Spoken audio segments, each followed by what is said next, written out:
Hey there. Tonight we're going far back, not to palaces or marble temples, but to a time of gods, monsters, and mortals who wandered through a world shaped by fate and fire. You'll drift through the entire arc of Greek mythology, from the first breath of chaos to the rise of Olympus to the quiet echo of myths that still shape our world today. You'll meet heroes who bled for glory, lovers who defied the gods, and beings born from sea foam, thunder, and stubbornness. If this kind of storytelling helps you rest, feel free to like the video and subscribe, but only if it actually brings you peace. And let me know in the comments where you're listening from and what time it is. It's strangely comforting to know who else is out there falling asleep to the same old stories. So dim the lights. Let the gods whisper. Let the myths unfold. And let's begin. At the very beginning, before there was anything at all. Before there were heroes, cities, or even the stars that watched silently overhead, there was only chaos. Not the noisy kind with shouting and spilled wine. No, this was capital C chaos. A vast, empty potential. No sky, no sea, no light or dark, just the quiet before everything. And then slowly, something stirred. From the void came Gaia Earth herself, broad and eternal, steady beneath all that would one day walk upon her. Next came Tartarus, a shadowy depth beneath the world, more abyss than place. Then Eros appeared, not a fluttering cherub, but a raw force drawing things together, setting creation into motion. From this strange, silent symphony, more emerged. Darkness, Erebus, and Night Nyx, who gave rise today, Hemera and Etherlight. But most importantly, Gaia gave birth to Uranus, the sky who arched above her, a canopy of stars and cold air. Together, earth and sky would begin the first great family. And as with many families, things started out lovely and got complicated rather quickly. Gaia and Uranus had children, 12 of them. 6 daughters and 6 sons, the Titans. Among them were Oianis, who wrapped the world in a ring of water, and Hyperion, who carried the sun across the sky. There was Theus, who embodied divine law, and Mnemosyne, the spirit of memory. The Titans were powerful and strange, born of the earth and sky made to shape the world. Unfortunately, Uranus found them unsettling. Perhaps they were too large or too loud, or maybe he simply wasn't ready for fatherhood. In any case, he shoved them back inside Gaia. Yes, inside their mother, which is never a good sign, in mythology or in obstetrics. Gaia, understandably distressed by having 12 children wrested into her, began to devise a plan. She forged a great sickle from stone and approached her buried sons in the dark. One by one, she asked for help. One by one, they remained silent, except Cronus, the youngest Titan. Cronus had a sharp mind and a patient nature, dangerous traits in combination. He took the sickle from his mother and waited. And when Uranus descended again to lie across the earth, Cronus leapt from the shadows. In one terrible stroke, he castrated his father and flung the remains into the sea. From the blood that fell to earth came strange creatures, the Erinyes, the giants, and the Malayer. From the foam of the sea, where the flesh of Uranus drifted, arose something unexpected. Aphrodite, goddess of love and beauty, fully grown and radiant. Apparently in Greek mythology, even acts of unspeakable violence can yield supermodels. With Uranus gone, Cronus took his place as lord of the cosmos. He freed his siblings and ruled over what would be called the Golden Age, a time when humans newly formed lived without sorrow, and the gods had not yet begun their meddling. But prophecy lingered. Uranus had used his last breath or whatever equivalent Sky possesses, to curse Cronus. He warned that one day Cronus too would be overthrown by his own child. Now, having personally demonstrated how this kind of thing works, Cronus decided he would avoid repeating history by doing something very traditional, eating his children. He married his sister Rhea.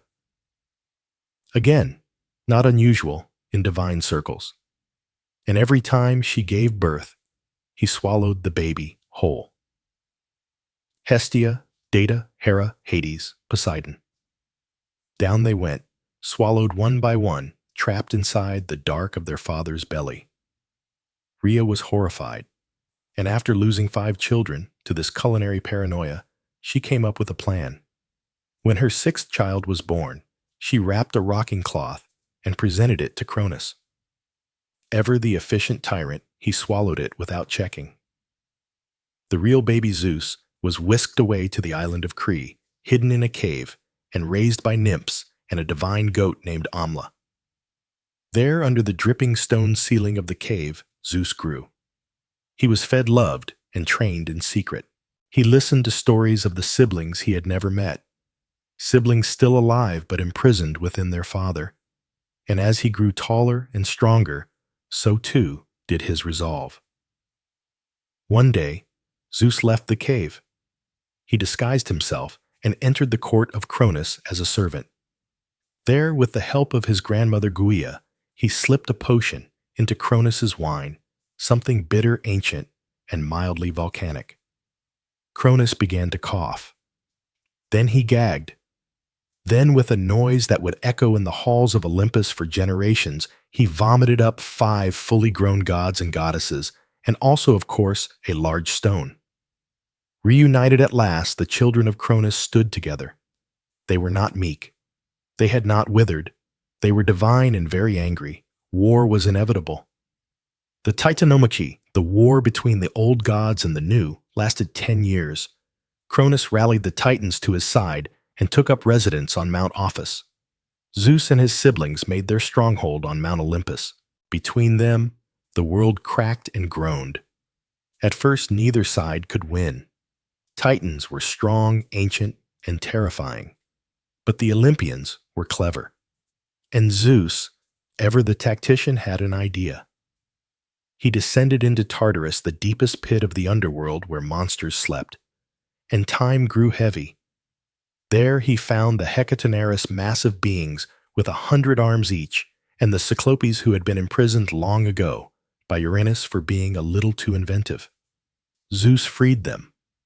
In gratitude, the Cyclopes gave gifts. A thunderbolt for Zeus, searing and absolute. A trident for Poseidon, which could shake the seas. And for Hades, a helm of darkness, making him invisible to both god and mortal. One could argue they were the ancient world's first tech startup. Armed with these divine tools, the tide turned. Zeus hurled bolts that split mountains. Poseidon flooded battlefields. Hades walked unseen through enemy camps, sowing fear with whispers. Slowly, the Titans fell. Cronus was defeated and bound in chains of unbreakable iron. The Titans who had sided with him were cast into Tartarus, locked behind gates, guarded by the 100-handed giants. Only a few escaped punishment. Themis, goddess of law, who had remained neutral, and Prometheus, who had offered quiet aid to Zeus. Atlas, the general of the Titan forces, received a special sentence. For his defiance, he was condemned to hold up the sky on his shoulders. Not the earth, as commonly misunderstood, but the endless heavens themselves. A job without days off, or proper lumbar support. With victory secured, the gods turned to the world. The 3 brothers Zeus, Poseidon, and Hades cast lots to divide the realms. Zeus received the sky, Poseidon the sea, and Hades the underworld. The earth, meanwhile, was left to be shared. Not out of kindness, but because they couldn't decide who would clean it. And so Mount Olympus became the seat of the new gods. There they would rule.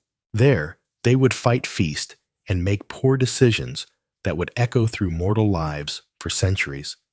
The age of the Titans was over. The age of the Olympians had begun. And in the shadows of that beginning, other stories waited. Stories of men monsters and the strange, stubborn thing called fate. By the time the gods stood reunited, the world had already begun to hold its breath. Olympus and Ophrys loomed on opposite ends of the horizon like loaded spears, and between them, the air turned restless. War wasn't declared with a speech. It was simply inevitable. Cronus, unseated and humiliated, had fled to Mount Olympus, dragging with him what dignity he had left and a number of deeply unsettled Titans.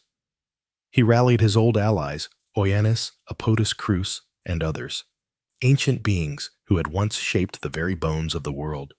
These were not creatures of palace intrigue. They were elemental forces, and they were angry. Meanwhile, at top Mount Olympus, Zeus gathered his siblings. They were few in number. Just 6, really, if one didn't count the stone Cronus had eaten. But they were determined. Hestia calm and constant, Data wise and watchful, Hera proud and already sharpening her tongue for future family squabbles. Hades and Poseidon stood ready, though the former spoke little, and the latter never stopped pacing. And Zeus, the one who had freed them, stood taller than the rest. The world, unfortunately, was not yet ready for them. When the war began, it shook the roots of the earth. Lightning cracked across a sky that had no business being angry, and mountains cracked, as if the bones of Gaia herself were being tested. For 10 long years, the Olympians and the Titans battled. The sound of clashing forces was said to echo across time itself. And if you listened closely, you could hear the sigh of someone realizing this would take far longer than hoped. The Titans had strength and age, but the gods had youth and spite. And as history has shown, spite can go a very long way. Yet despite their energy and cleverness, the Olympians were losing. The Titans held fast on Olympus, their fortresses built from stone and arrogance. Cronus was no fool. He knew war as well as prophecy. Every attempt Zeus made to break their lines was met with brutal resistance. At night, the stars seemed to flicker with fatigue. It was then that Gaia herself intervened. Though the earth had birthed both titans and gods, she had grown weary of endless conflict. The ground was splitting, the rivers ran foul. Even mortals, those fragile little experiments, were beginning to notice that the seasons were a bit off, Gaia whispered to Zeus in his dreams. If you want to win, she said, you must go deeper. So Zeus did. He descended into Tartarus, a pit so deep even echoes were reluctant to visit. It was not a place of casual tourism. In its endless blackness, creatures older than fear itself were bound in silence. And there at the bottom, he found them, the Hecatonarus. 3 brothers, each with 50 heads and 100 arms, bound in chains that screamed when touched. Uranus had imprisoned them long ago, disturbed by their chaotic nature, and the fact that shaking hands required a great deal of coordination. Alongside them were the Cyclopes, the one-eyed smiths of legend, unjustly locked away simply for being a little too handy with magma and steel. Zeus broke their bonds. The chains crumbled like wet parchment in his hands, and the freed giants rose. The very walls of Tartarus trembled as they stretched arms, unfurling eyes blinking open for the first time in centuries. They did not speak. They simply nodded. The Cyclopes, grateful and slightly soot-stained, offered gifts to Zeus. They gave the thunderbolt not just a weapon, but a piece of the sky itself bottled and waiting to be unleashed. To Poseidon, they gave a trident that could shake the sea down to its bones. And to Hades, they gave a helm of darkness, a crown of sorts woven from shadow that would let him move unseen, even among the gods. One could say it was their way of saying thank you, though the wrapping paper left much to be desired. With these gifts, the Olympians prepared for a final assault. The battle that followed was not so much a fight as a rewriting of reality. Zeus hurled thunder that carved rivers into mountainsides. Poseidon cracked open the earth and summoned walls of water to crash against the Titan fortresses. Hades, invisible beneath his helm, slipped behind enemy lines like a whisper. No door was safe. No thought was private. Even time seemed to pause and take notes. Cronus fought fiercely, sickle in hand, teeth bared in the stormlight. He had ruled the cosmos and tasted fear. He would not go quietly. But power once wrested from the hands of the old rarely returns to them. And slowly, inevitably, the tide turned. Zeus struck him down. Not with a flourish, not with a speech. Just one blinding strike of a sky-forged fury, and the Titan king fell. With Cronus defeated, the rest of the Titans began to break. Some tried to flee, scattering like crows before a fire. Others dropped their weapons and knelt, hoping surrender might soften the sentence. Most were cast into Tartarus, chained behind walls of black stone, watched eternally by the Hecatonchires. The punishment was neither swift nor particularly poetic, but it was effective. A few were spared. Prometheus, who had whispered guidance to Zeus when no one else dared. Thais, who had stood aside and measured justice even as her kin roared for blood. These were allowed to walk free, if only because Zeus was pragmatic enough to keep useful minds close. Atlas, however, was singled out. For his leadership, for his refusal to bend, he was given a special punishment: to stand at the edge of the world and hold up the sky itself. Not the earth. As many mistakenly believe, the sky an infinite ceiling with no end and no ceiling fan in sight. To this day, he holds it still, with poor posture and no thanks. With the war ended, the gods stood among the wreckage. They had won, but there were decisions to make. The world could not remain unclaimed, and so the three brothers drew lots. Zeus claimed the sky, the winds, the clouds, the rolling thunder, and the vault of stars. Poseidon took the sea, the depths, the storms, and all that swam or drowned within. And Hades quietly and without protest accepted the underworld, a place of shadows and silence where the souls of the dead would wander. He did not complain, nor did he smile. He simply nodded. Some roles choose their bearer. The earth, curiously, was left to all, or perhaps to none. The gods would walk it, so would mortals, but it belonged to neither. With dominion divided, the gods made their home at top Mount Olympus, a place high above mortal reach, where storms danced and the air was thick with ambrosia. From there, they would rule. But peace did not settle immediately. Scars remained. Resentment lingered, and even in their triumph, the gods were still young. Divine, yes, but prone to jealousy, pride, and an occasional poor decision involving mortal lovers. Still, a new age had begun. The age of Titans was over. The age of Olympians had risen. And while the thrones were now filled, the story was only just beginning. With the Titans defeated and the cosmos divided, the dust of war began to settle across the battered face of world. Olympus stood untouched by the valence, or perhaps simply indifferent to it, rising high above the clouds, a peak of impossible beauty where mortal storms dared not tread. And it was here, amid marble halls and eternal sunrises, that the new gods began to build their rule. The Olympians were not many in number, but they were loud, bright, and impossible to ignore. They didn't ask for attention. They radiated it. And now, with the realms of sky, sea, and shadow neatly divided among the three brothers, it was time for something far more complicated: governance.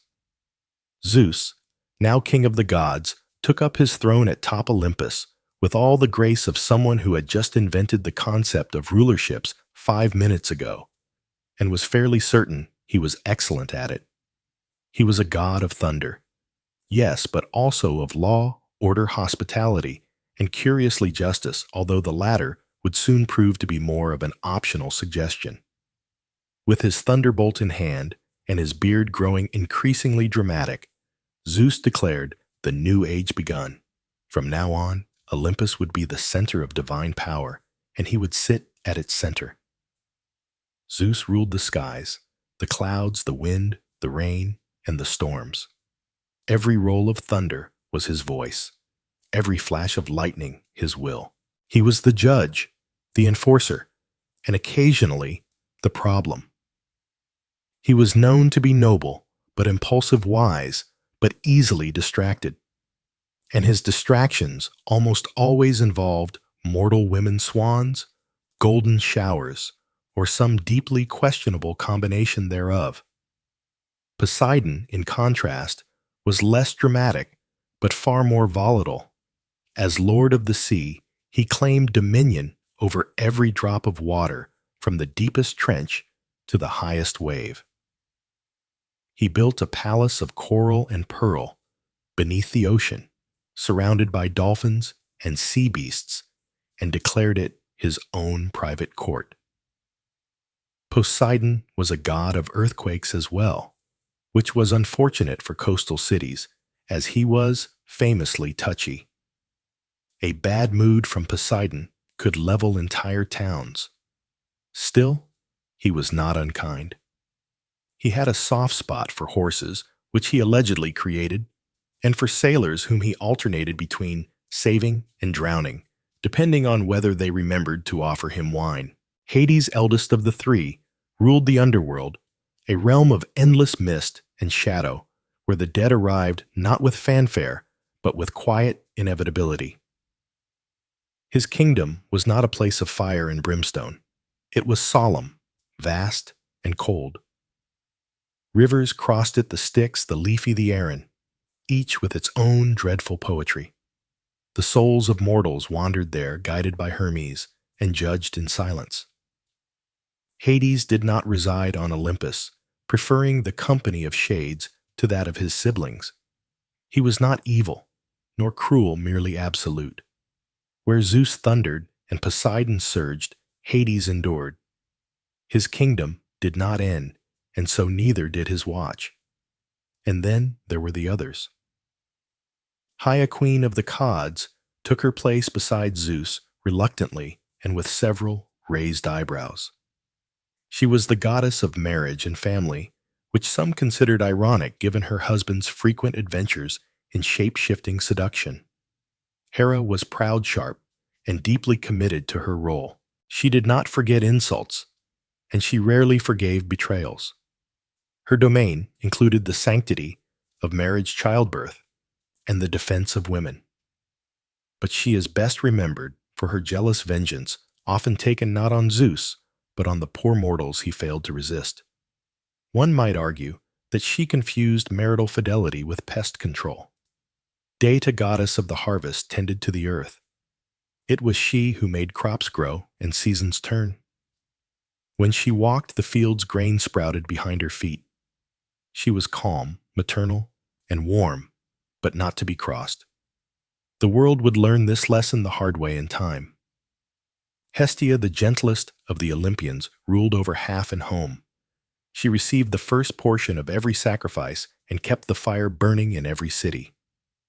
She avoided the intrigues of her more theatrical siblings and remained steady, the one constant in a family of shifting tempers and sudden storms.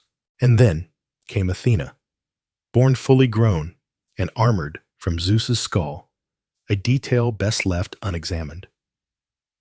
Athena was the goddess of wisdom, war, and crafts. She preferred strategy to savagery and thought before she acted, which made her a rare creature indeed on Olympus. She carried the aegis, a shield bearing the head of Medusa, and advised kings, heroes, and anyone who could tolerate being corrected mid-sentence. She was one of 3 virgin goddesses sworn to no man mortal or divine. Not that many would have dared try. Apollo and Artemis followed, twins radiant and deadly in their own right. Apollo was the god of the sun music prophecy and medicine. He played the lyre with divine perfection and occasionally used it to taunt people into becoming animals. His oracle at Delhi would soon become the most famous voice of prophecy in the world, even if her delivery left much to be desired in the clarity department. Artemis, his twin, ruled the moon, the hunt, and the wild places of the world. She walked beneath the trees, with her bow and her hounds guarding animals and young girls alike. Like Athena, she rejected the company of men, and like Athena, reacted poorly when disturbed at bath time. Iris, the god of war, arrived with less fanfare, but far more shouting. He represented the raw chaos of battle, blood rage, and clanging armor. Where Athena was war's strategist, Eris was its tantrum. He was strong, loud, and frequently wounded in embarrassing ways. Even Jews found him irritating. So did everyone else. Then came Hystas, god of fire, and the forge. Born lame and cast from Olympus by his own mother, Hephaestus learned to create beauty from pain. His hands forged the weapons of gods and heroes. He built automatons of gold and crafted palaces of impossible engineering. Despite his brilliance, he was married off to Aphrodite, which led to precisely the sort of drama one expects when a quiet engineer marries the goddess of desire. Aphrodite, born from sea foam and divine scandal, ruled over love, beauty, and mischief. She could bend hearts like reeds and use that power liberally. She was captivating, vain, and occasionally vindictive. Her affairs were legend, as were the reactions of those she scorned. Cupid, or was her frequent companion, firing arrows of affection at mortals who usually didn't appreciate the timing. Then there was Hermes, the messenger god, the trickster, the traveler. Hermes wore winged sandals and carried a caduceus. He was the god of boundaries, thieves, merchants, and speech. He could move between worlds with ease and talk his way out of nearly anything. He was clever, fast, and entirely too pleased with himself. And lastly, Dionysus, god of wine, revelry, madness, and theater. He arrived late to Olympus, but with great enthusiasm. His festivals would soon sweep across Greece like wildfire, equal parts joy and delirium. Dionysus was both freeing and dangerous, the thin line between celebration and frenzy. Together, these 12, and a few rotating extras, became the Olympians. They were gods, yes, but also a family, a dysfunctional, vengeful, hilarious, and deeply theatrical family. They shaped the weather, fate, love, and war. They raised empires and doomed heroes, and they quarreled constantly. One might say the only thing more powerful than their divine abilities was their collective inability to mind their own business. But they were not distant. Unlike other gods who sat silently in unreachable heavens, the Olympians walked the earth. They took sides in battles, guided ships, whispered to poets, and occasionally turned people into shrubs. They were worshipped in temples, honored with sacrifices, and cursed in private. Every city had its patron, every home its altar. And though they ruled from a mountain wrapped in cloud, they were in spirit very close. Olympus had risen. The gods had found their seats, and across the earth the stories had only just begun. After the dust of the Titanomachy had settled, and the last thunderbolt echoed off the mountaintops, Zeus and his siblings assumed their roles as rulers of the cosmos. The universe had been divided. Zeus took the heavens. Poseidon claimed the seas, and Hades was given dominion over the underworld. With the Titans banished to Tartarus and the Olympians seated on their thrones, a new age began. The sky crackled with divine energy. The sea stirred under Poseidon's command, and deep below the spirits of the dead began their long march through the misty halls of Hades. The earth, however, was eerily quiet. There were mountains, yes, vast and majestic, rivers and forests teeming with life, Seasons turned in elegant cycles. Birds sang, and wild beasts prowled the land. But something essential was missing. There was no intelligence gazing up at the stars. No stories told by firelight. No fear or reverence directed toward the heavens. The gods had their kingdom, but no audience. Prometheus the Titan, whose name meant forethought, saw this void and felt it more acutely than any other. Where others had been content with power or vengeance, Prometheus had always been drawn to creation. He had fought alongside the Olympians during the war, not out of loyalty, but out of belief in the future they might build. A future, he realized, that was woefully incomplete without mortals to walk the earth. And so, he descended from Olympus and wandered through the valleys and across the plains until he reached a quiet riverbank. There, kneeling in the mud, he gathered a handful of clay and began to shape it, not out of arrogance or ambition, but with the careful precision of an artist and the quiet awe of a parent.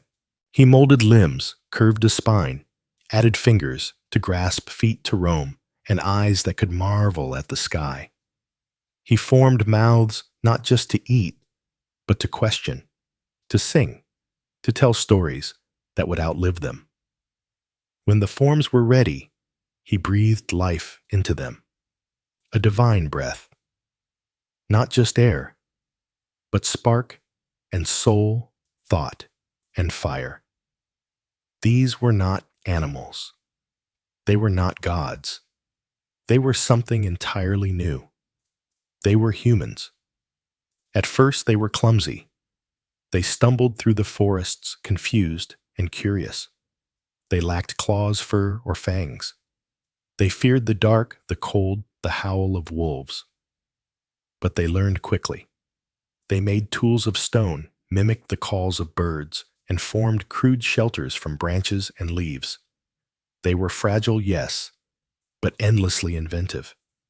And to Prometheus, they were magnificent. Zeus, however, was less impressed.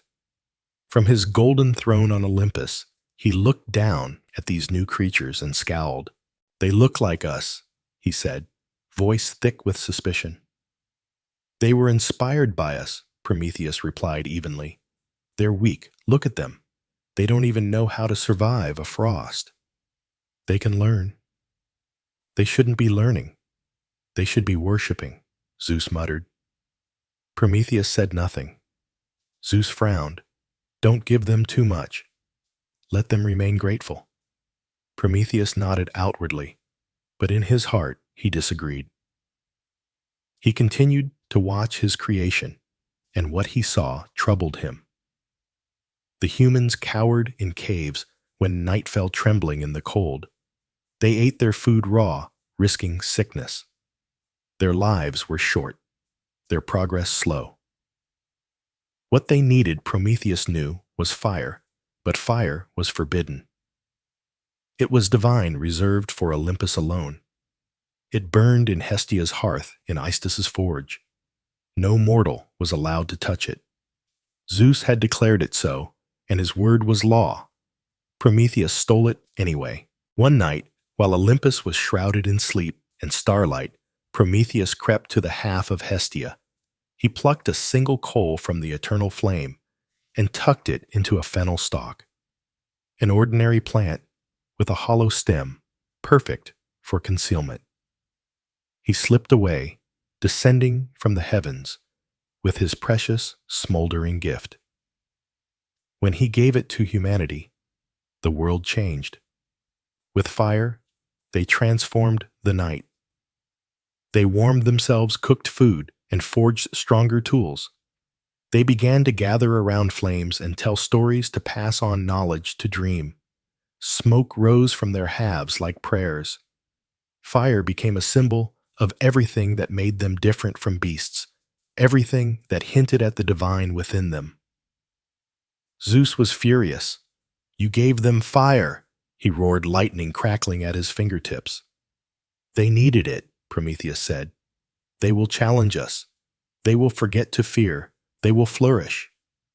Zeus saw no wisdom in those words, only defiance. As punishment, he ordered Prometheus to be seized and chained to the highest, most desolate peak of the Caucasus Mountains. There, the Titan was bound with unbreakable chains forged by Hystasis himself and left to the elements. But even that was not enough. Each day, an eagle, a monstrous divine bird, would descend and tear into Prometheus's side, devouring his liver. Each night, the wound healed, and each morning, the eagle returned. The cycle was endless, the pain eternal. And yet, Prometheus endured. He did not beg. He did not repent.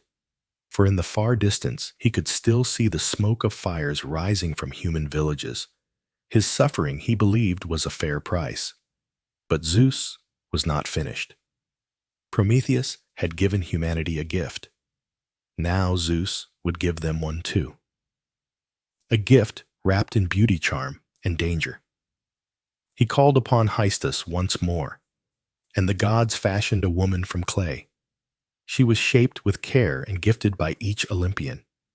From Aphrodite she received beauty, from Hermes persuasion, from Athena skill, from Haia pride.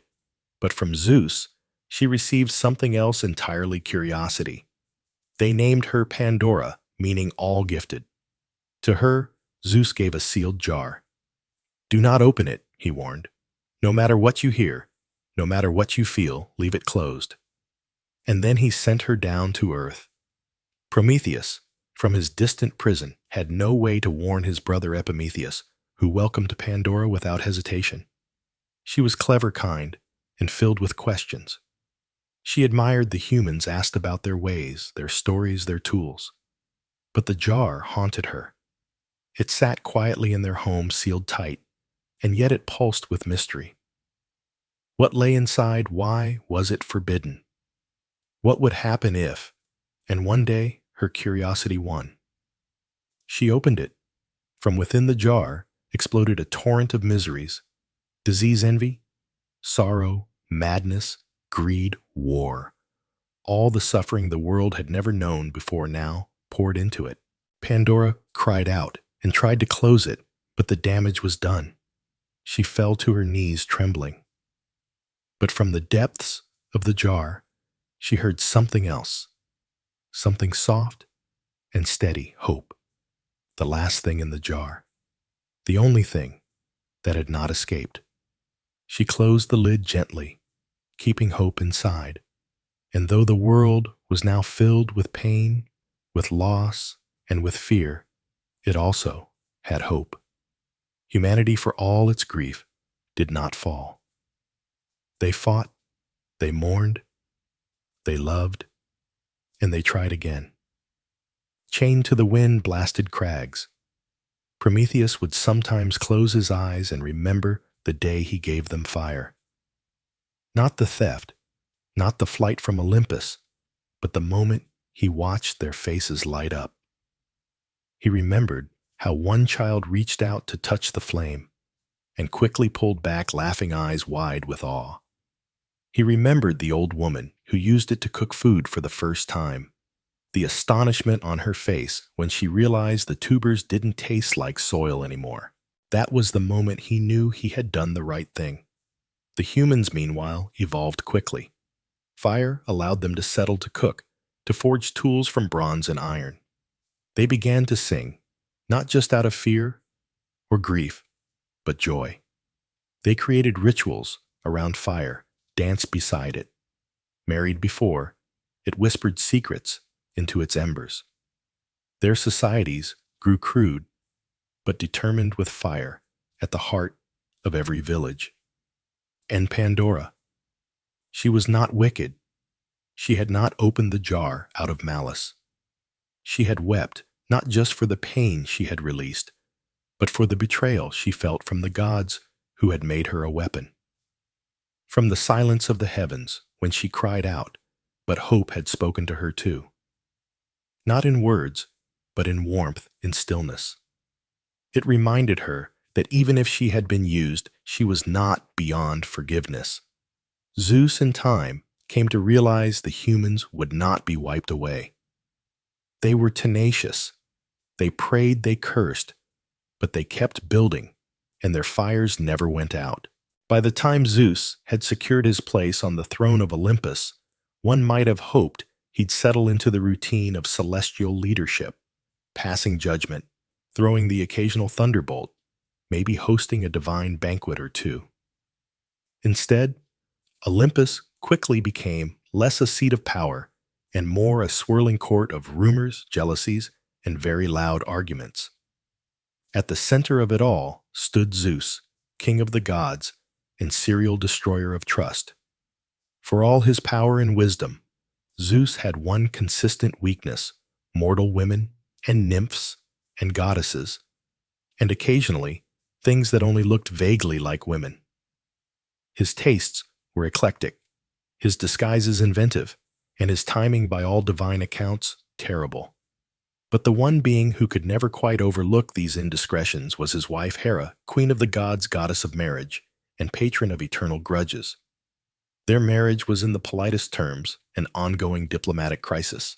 To understand Hera's fury, one must understand the scale of Zeus's extracurricular activity. He did not simply flirt. He transformed himself into golden rain bulls, swans, and clouds, all to pursue love or lust, depending on your interpretation. Each affair left behind not only a trail of divine gossip, but a legacy of demigods, heroes, and mortal tragedy. Take Io, for instance, a priestess of Hera herself. Zeus approached her in secret, whispering sweet nothings with the confidence of a god who thought himself untouchable. But Hera's suspicions were never far behind. As Zeus saw his wife approaching, he panicked and turned Io into a beautiful white cow. A fine solution had Hera not immediately demanded the animal as a gift. Cornered, Zeus obliged.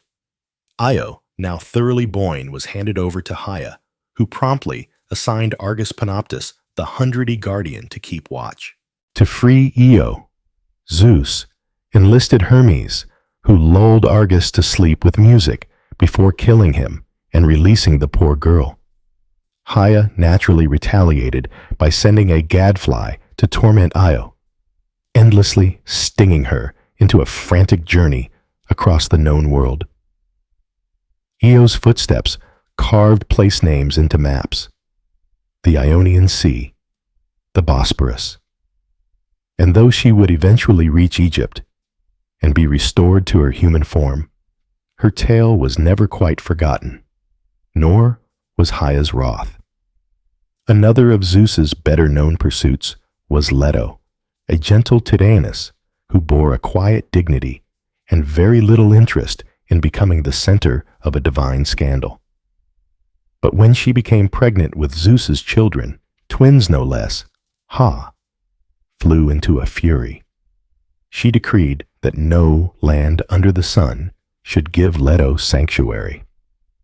The desperate mother, to be wandered from island to island, turned away by cities and shores alike. Finally, she arrived at the floating island of Delos, a place not tethered to the earth, and thus exempt from her curse.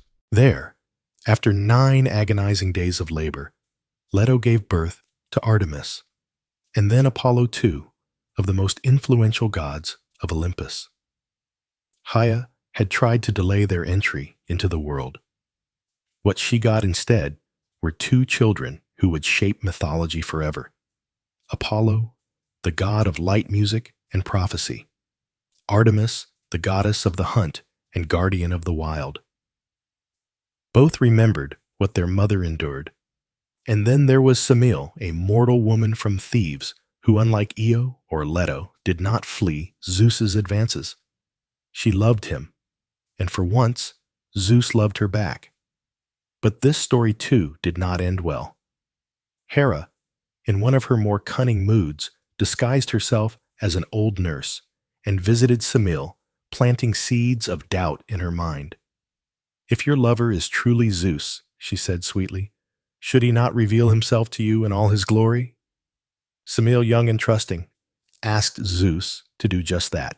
Bound by an oath he could not break, Zeus revealed his divine form, and Semele was instantly incinerated by the sheer force of his presence.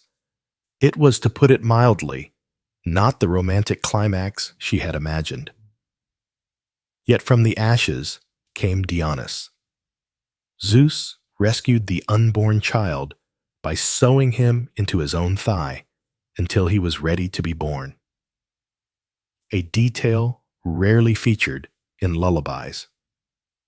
Dionysus, god of wine, madness, and theater, would grow into one of the most unpredictable deities in the Greek pantheon. His birth, both tragic and miraculous, was another strange testament to Zeus's chaotic domestic life. These weren't isolated incidents. Zeus's unions, consensual or otherwise, with mortals, nymphs, and goddesses alike, produced a sprawling genealogy of heroes and demigods.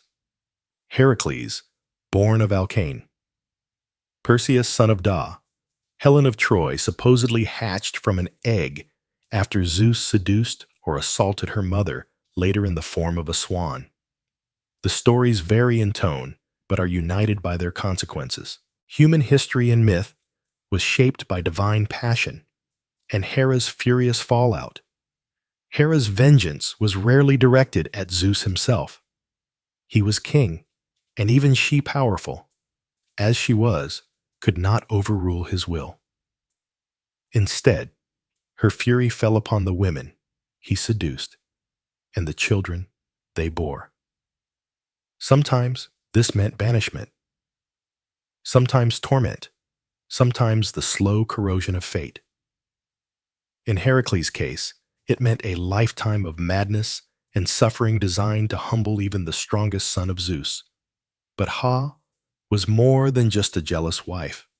She was queen of Olympus, the protector of marriage, and a goddess who demanded respect. Her punishments, though harsh, were consistent. She embodied order in a pantheon of chaos permanence in a world shaped by whim. And yet, for all their conflict, Zeus and Hera stayed together. Perhaps out of divine obligation, perhaps out of stubbornness, or perhaps because the heavens themselves needed a king and queen to mirror the mortal structures below. Their marriage, filled with betrayal and bickering, reflected not perfection, but permanence. A truth familiar to many who stayed in relationships well past the dramatic bits. In a strange way, these affairs, these tangled, scandalous unions, served a cosmic purpose. The world of men was populated not by the children of dirt alone, but by those who bore divine blood. These offspring became the bridge between gods and mortals. They fought wars, founded cities, slew monsters, and often lived just long enough to inspire a tragic song. And the gods watched them proud and exasperated in equal measure. Zeus, for all his wandering desires, never stopped asserting control from Olympus.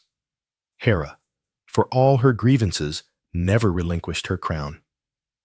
Their disputes became divine theater, shaping weather, politics, and fate.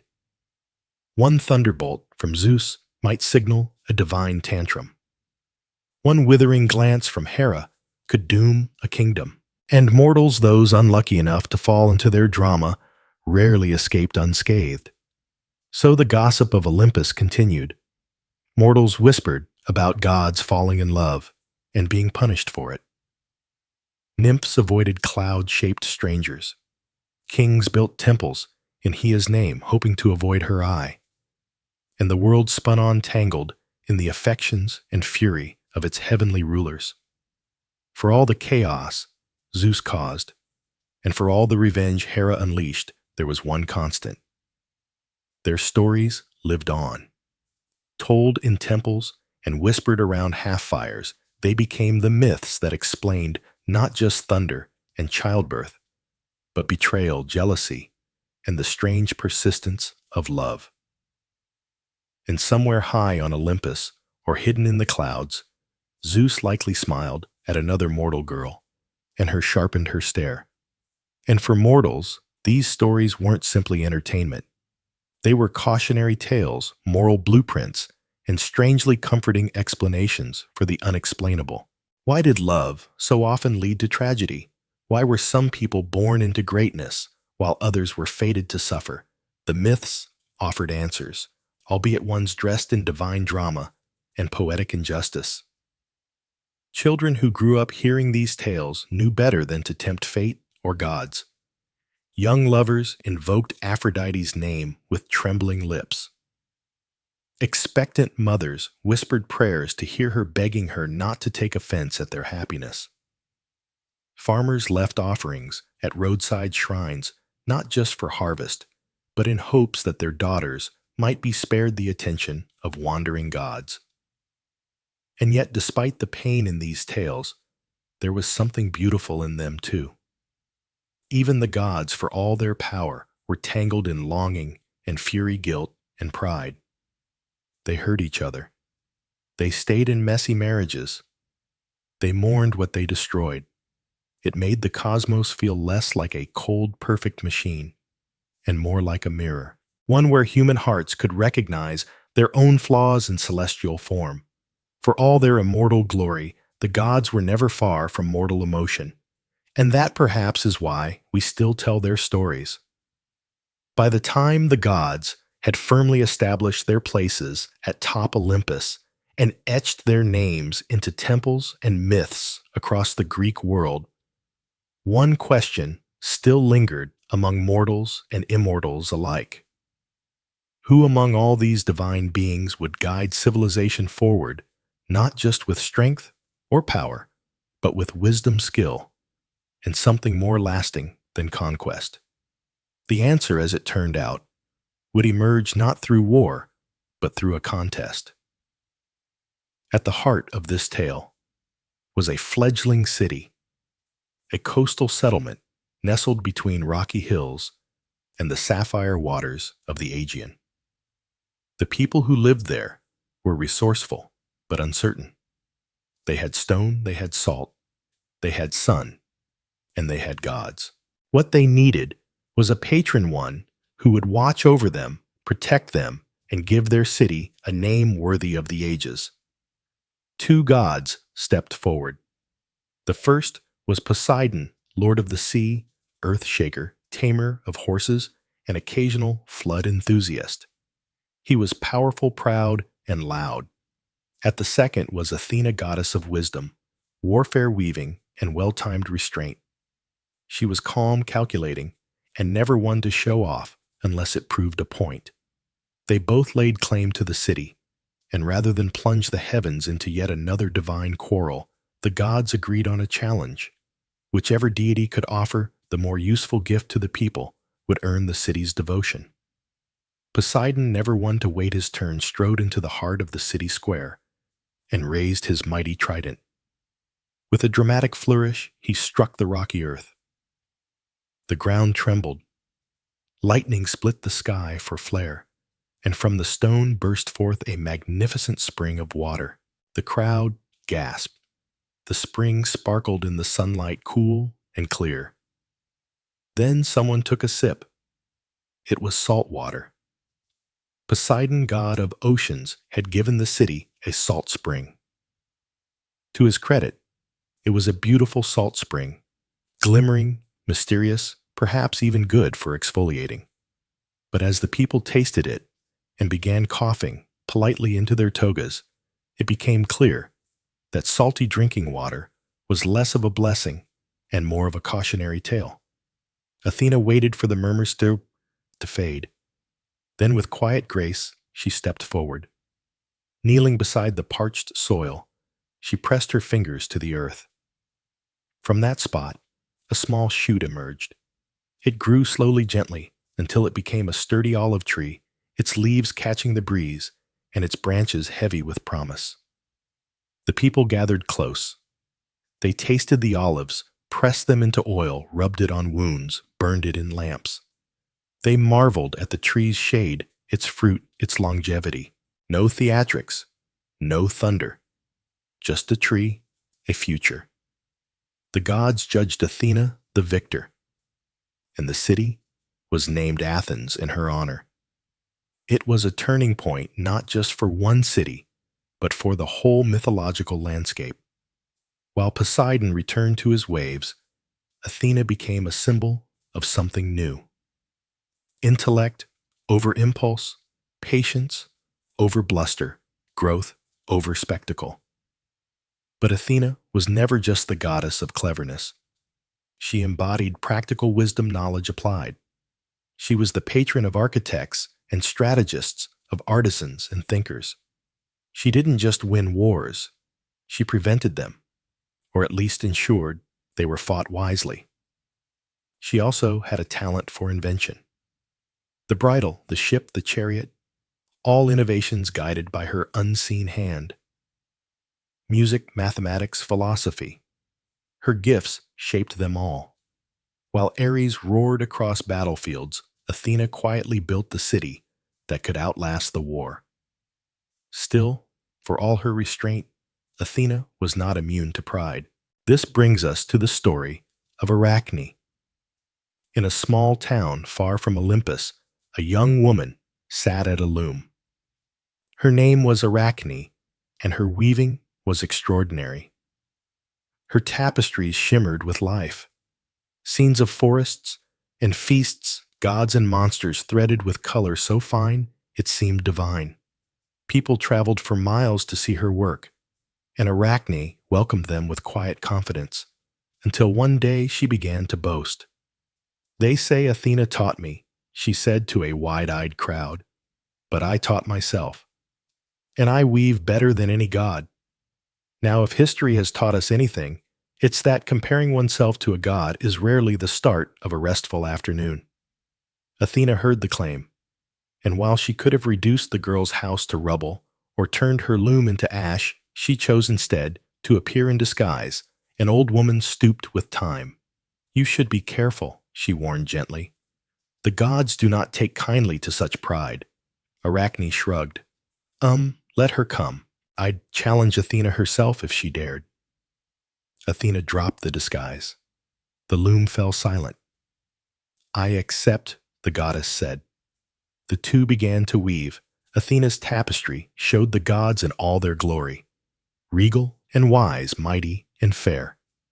It was a masterwork of divine dignity, every thread singing with celestial pride. Arachne, for her part, was something different. Her tapestry told the truth. It showed the gods' mistakes, their petty rivalries, their jealousies and cruelties. It depicted Zeus's many disguises, heroes' rages, Apollo's curses. The images were vivid, honest, and flawless. When they finished, Athena examined both works. She could find no fault in Arachne's weaving. No missed stitch, no clumsy pattern. It was perfect, and it was insulting. Not because it was false, but because it was true. Athena's anger flared, not with jealousy, but with disappointment. The girl had talent, yes, but no reverence, no humility. So Athena did what gods often do when their pride is pricked. She punished her. With a single touch, she transformed Arachne into the first spider. 8-legged, quick-fingered forever, weaving in silence. Her descendants would continue the craft, spinning intricate webs across trees and doorways, threading beauty through air itself. It was a lesson not just about pride, but about the fine line between talent and arrogance. Athena did not hate excellence. She demanded it, but she demanded respect too, for gods, for gifts, for the delicate balance between inspiration and hubris. And in that, she was no different from the city she protected. Athens, under her watch, became the cradle of learning and art, of philosophy and democracy. Its streets were lined with sculpture and debate, with marble colonnades and whispered poetry. The olive tree still stood in the Acropolis, a quiet reminder of the day wisdom vested force. Yet Athena was never a goddess of comfort. She inspired, yes, but she also challenged. She pushed mortals to think harder, build better, question deeper. Her favor came not to the strongest, but to the clever, the disciplined, the bold. She watched the world not with warmth, but with clarity. And from her place above the city that bore her name, she waited for those who dared to think. Athena's influence didn't stop at invention or battle strategy. Her very presence on Olympus helped shift the nature of divinity itself. She represented a new kind of power, one that didn't thunder or storm, but reasoned, observed, and guided. And the mortals who honored her began to reflect that shift. They carved her statues not just with swords and shields, but with books, scrolls, and thoughtful expressions. Her temples were filled not only with offerings, but with ideas. Debates broke out in her name. Laws were argued beneath her gaze. Artists painted under her inspiration. Mathematicians named theorems in her honor, and poets who usually preferred Apollo whispered her name when they finally found the right phrase. Cities under her protection didn't just grow, they flourished. But Athena was no stranger to war.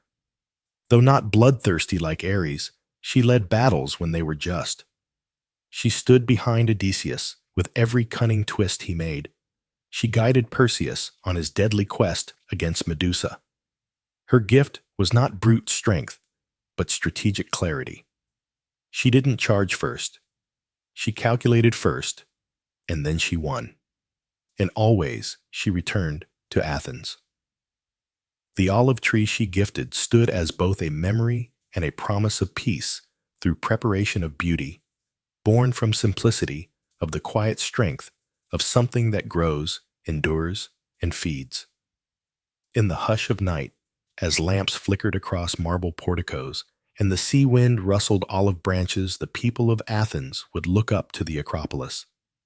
There in the moonlight stood her temple, and though she was silent, they knew she was watching, not with judgment, but with expectation.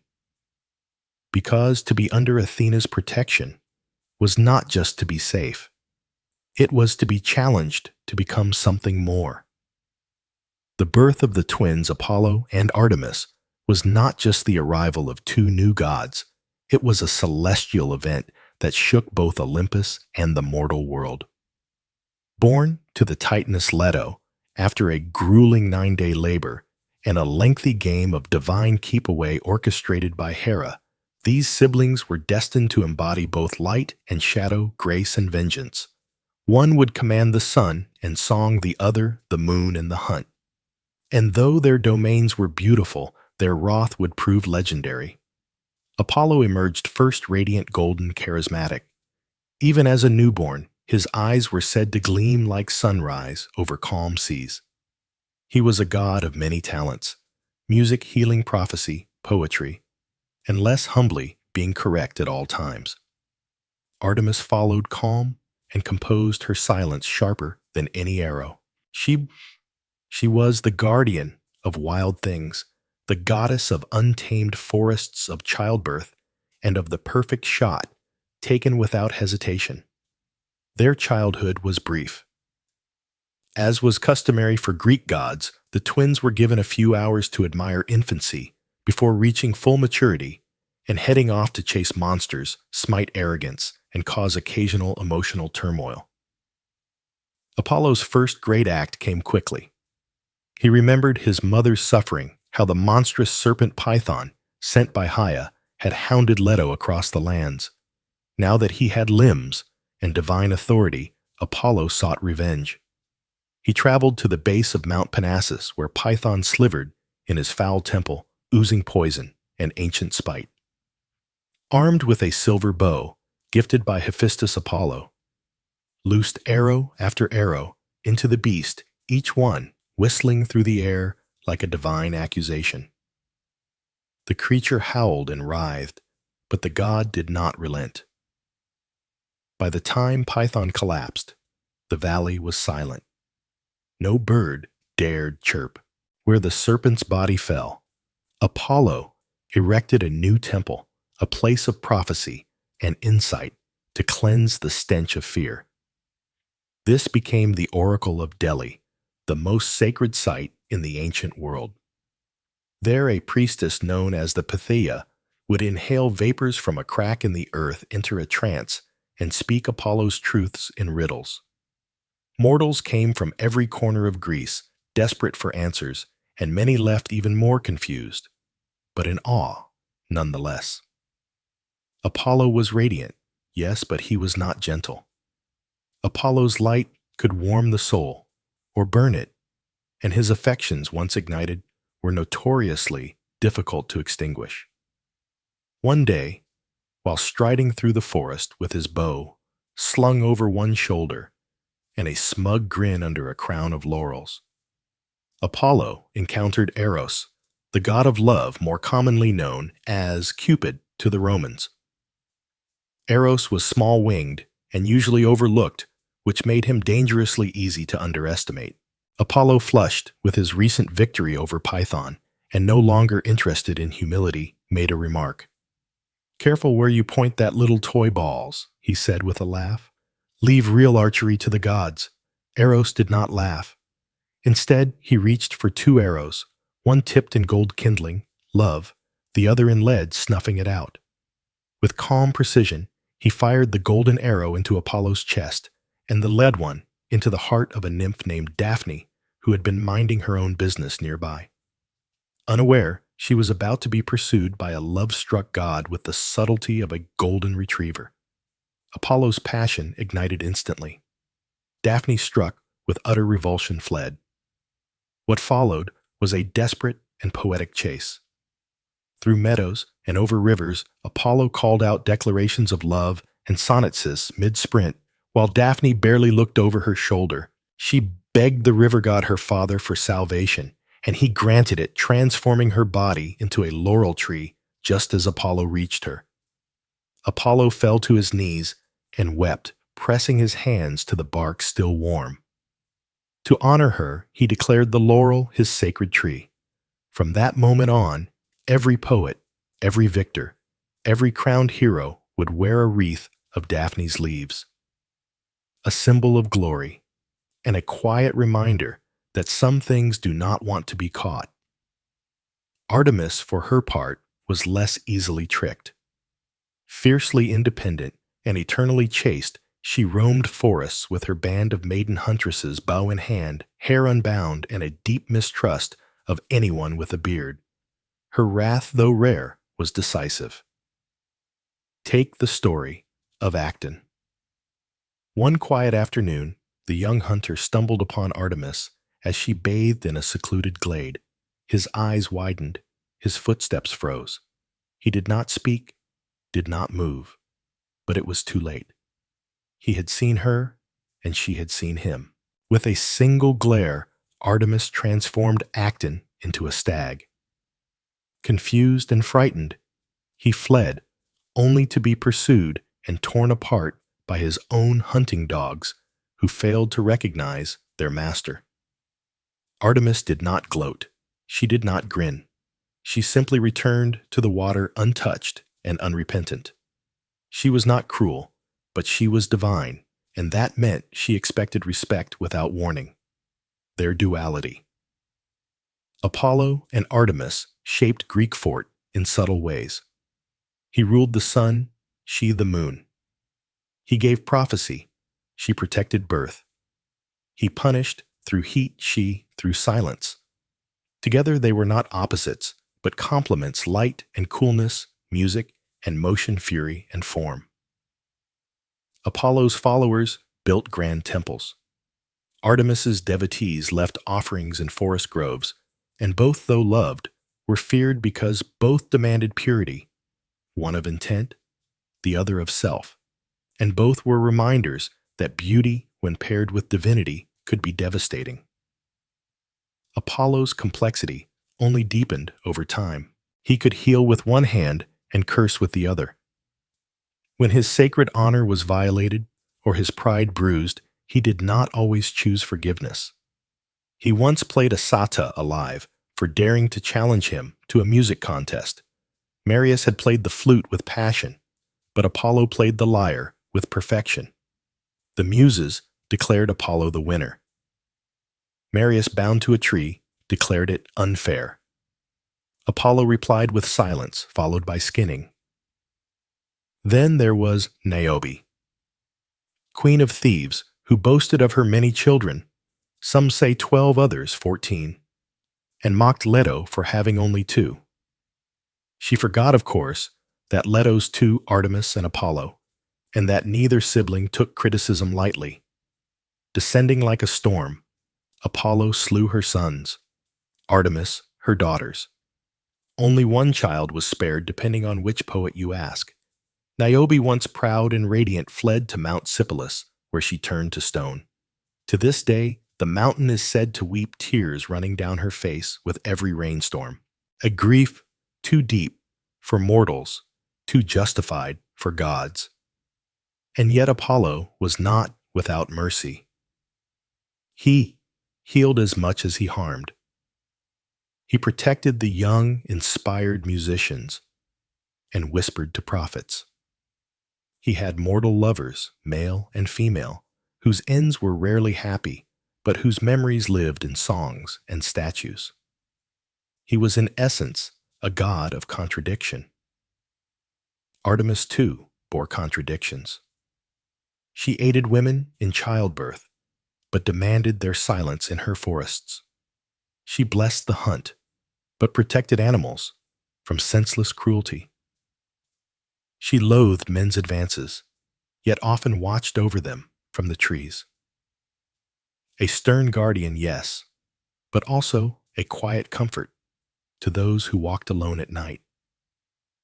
Mortals feared them not because they were cruel, but because they were too vast to understand. You might earn Apollo's favor with a melody, or as rough with a wrong note. You might cross Artemis's path and be blessed with safe travels, or end up as a cautionary myth told around campfires. And yet, for all their power, there was a strange and tender bond between the twins. In a pantheon where siblings often plotted and poisoned, Apollo and Artemis remained close. When one grieved, the other grew silent. When one triumphed, the other smiled. They were 2 halves of a divine whole: sun and moon, prophecy and instinct, fury and grace. Together, they reminded mortals of this.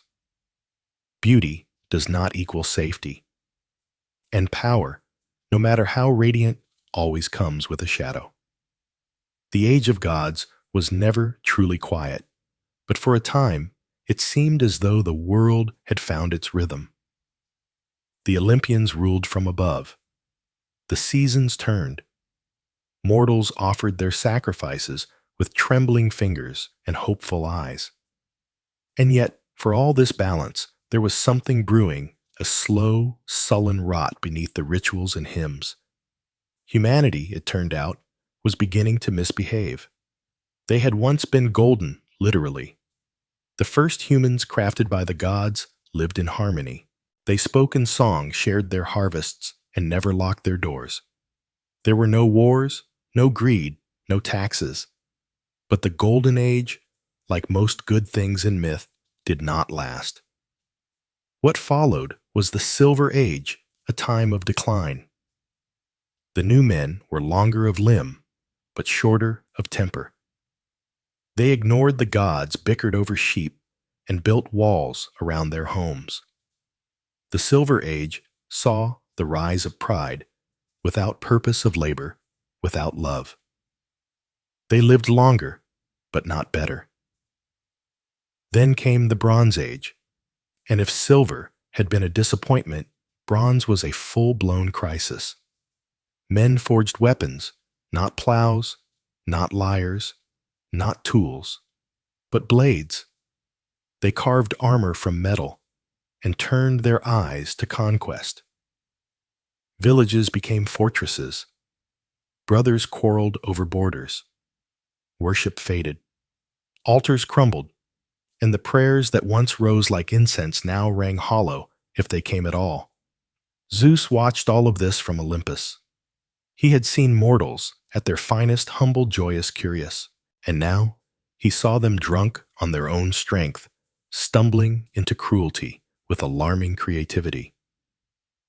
It was not just the fighting, it was the forgetting. They had forgotten who gave them breath. And Zeus, famously, did not enjoy being forgotten. He considered thunderbolts, a few well-placed strikes, to remind them of the sky wrath, but bolts were brief, and the corruption ran deep. This was not a matter of punishment. It was a matter of cleansing. So he called upon his brother Poseidon. "Flood them," Zeus said, and Poseidon, always eager to stretch his shoulders and swing a trident, agreed. Poseidon stepped into the ocean, raised his trident, and drove it deep into the seafloor. The earth groaned, waves rose, clouds gathered heavy and black. Rain began to fall slow, at first like uncertain tears. And then all at once, rivers swelled, lakes spilled. The sea forgot its borders. Hills disappeared beneath churning gray. People ran, climbed, prayed, some to the gods they had ignored for years, others to the sky itself, not knowing who to beg. It did not matter. The water rose all the same. Temples collapsed, forests vanished. The cities of men, when once loud with pride, fell silent. Statues of marble gods were washed away, leaving only the stones they had been carved from, and above it all, the rain kept falling. In the midst of this watery undoing, two souls survived, Deucalion and Pyrrha. Deucalion was the son of Prometheus the Titan, who had shaped man from clay and defied Zeus to bring them fire. Pyrrha was the daughter of Epimetheus and Pandora, the first woman. She who had once opened a box and released every sorrow upon the world, leaving only hope inside. Together the two watched the sea swallow the world, but they were not taken. Prometheus, forever one step ahead, had warned his son. And so Deucalion and Pyrrha built a wooden chest, not large, not elegant, but sealed tight. As the waters surged, they climbed inside and held on. Days passed, maybe weeks. Time blurred in the endless gray. The world was a sea without horizon, and the sky offered no answers. But the chest floated, bobbing between ruin and rebirth. Eventually, the waters began to recede. The rains weakened, and the sea, tired of its rage, drew back. The chest bumped gently against something solid, stone ancient, and still Mount Parnassus. Deucalion stepped out first, barefoot on damp rock. Pyrrha followed, blinking against the pale light. Around them was silence, not the hush of night, but the stunned quiet of a world reborn. They were the only ones left. For a long time, Deucalion and Pyrrha said nothing. They wandered the wet stones in silence, stepping over driftwood and fragments of old lives, broken pots, drowned sandals. A child's doll, waterlogged and resting in crevice. The weight of being the only living souls pressed down on them harder than the flood ever had. They were not survivors. They were witnesses. Eventually, they climbed higher up the mountain and built a small fire. Smoke rose, curling into the pale sky like a question mark with no sentence to follow. Now what? Pyrrha whispered. It was the right question, not just for them, but for the gods as well.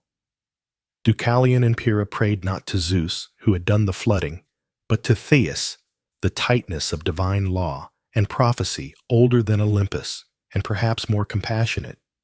They begged her to tell them how to restore the world. The answer came not with thunder, but with stillness. A voice drifted to them in the wind. Cover your heads, walk down the mountain, and cast the bones of your mother behind you. Cryptic as prophecies tend to be. At first they hesitated. Their mother was long gone, buried beneath waves or time. But then Deucalion understood. Mother was Gaia the earth, and her bones stones. So they gathered stones in trembling hands, veiled their heads with wet cloaks, and began to walk. One by one, they cast the stones behind them, and where those stones struck the earth, they softened and shifted. The ones thrown by Deucalion took shape as men broad-shouldered, sun-darkened. The ones thrown by Pyrrha became women strong-eyed and quiet. Humanity version 2. This new race was not golden. They did not glow, but they were durable, and they remembered. They built cautiously, loved fiercely, and when they told stories around the fire, they always began with water. It was not a perfect world, but it was a second chance. Above them, the gods watched. Zeus, satisfied that the rot had been washed away, turned his gaze elsewhere. Poseidon let the seas settle, and Thetis perhaps allowed herself the faintest smile. The flood had not just erased. It had planted something hard, humble, and human. In the end, the world did not roar back to life. It crept. It breathed. A blade of grass, a bird's call, the first stubborn flower pushing through silt. And somewhere, on Mount Parnassus, two figures held each other, beside a dying fire, the last and first of their kind. They had not rebuilt a kingdom.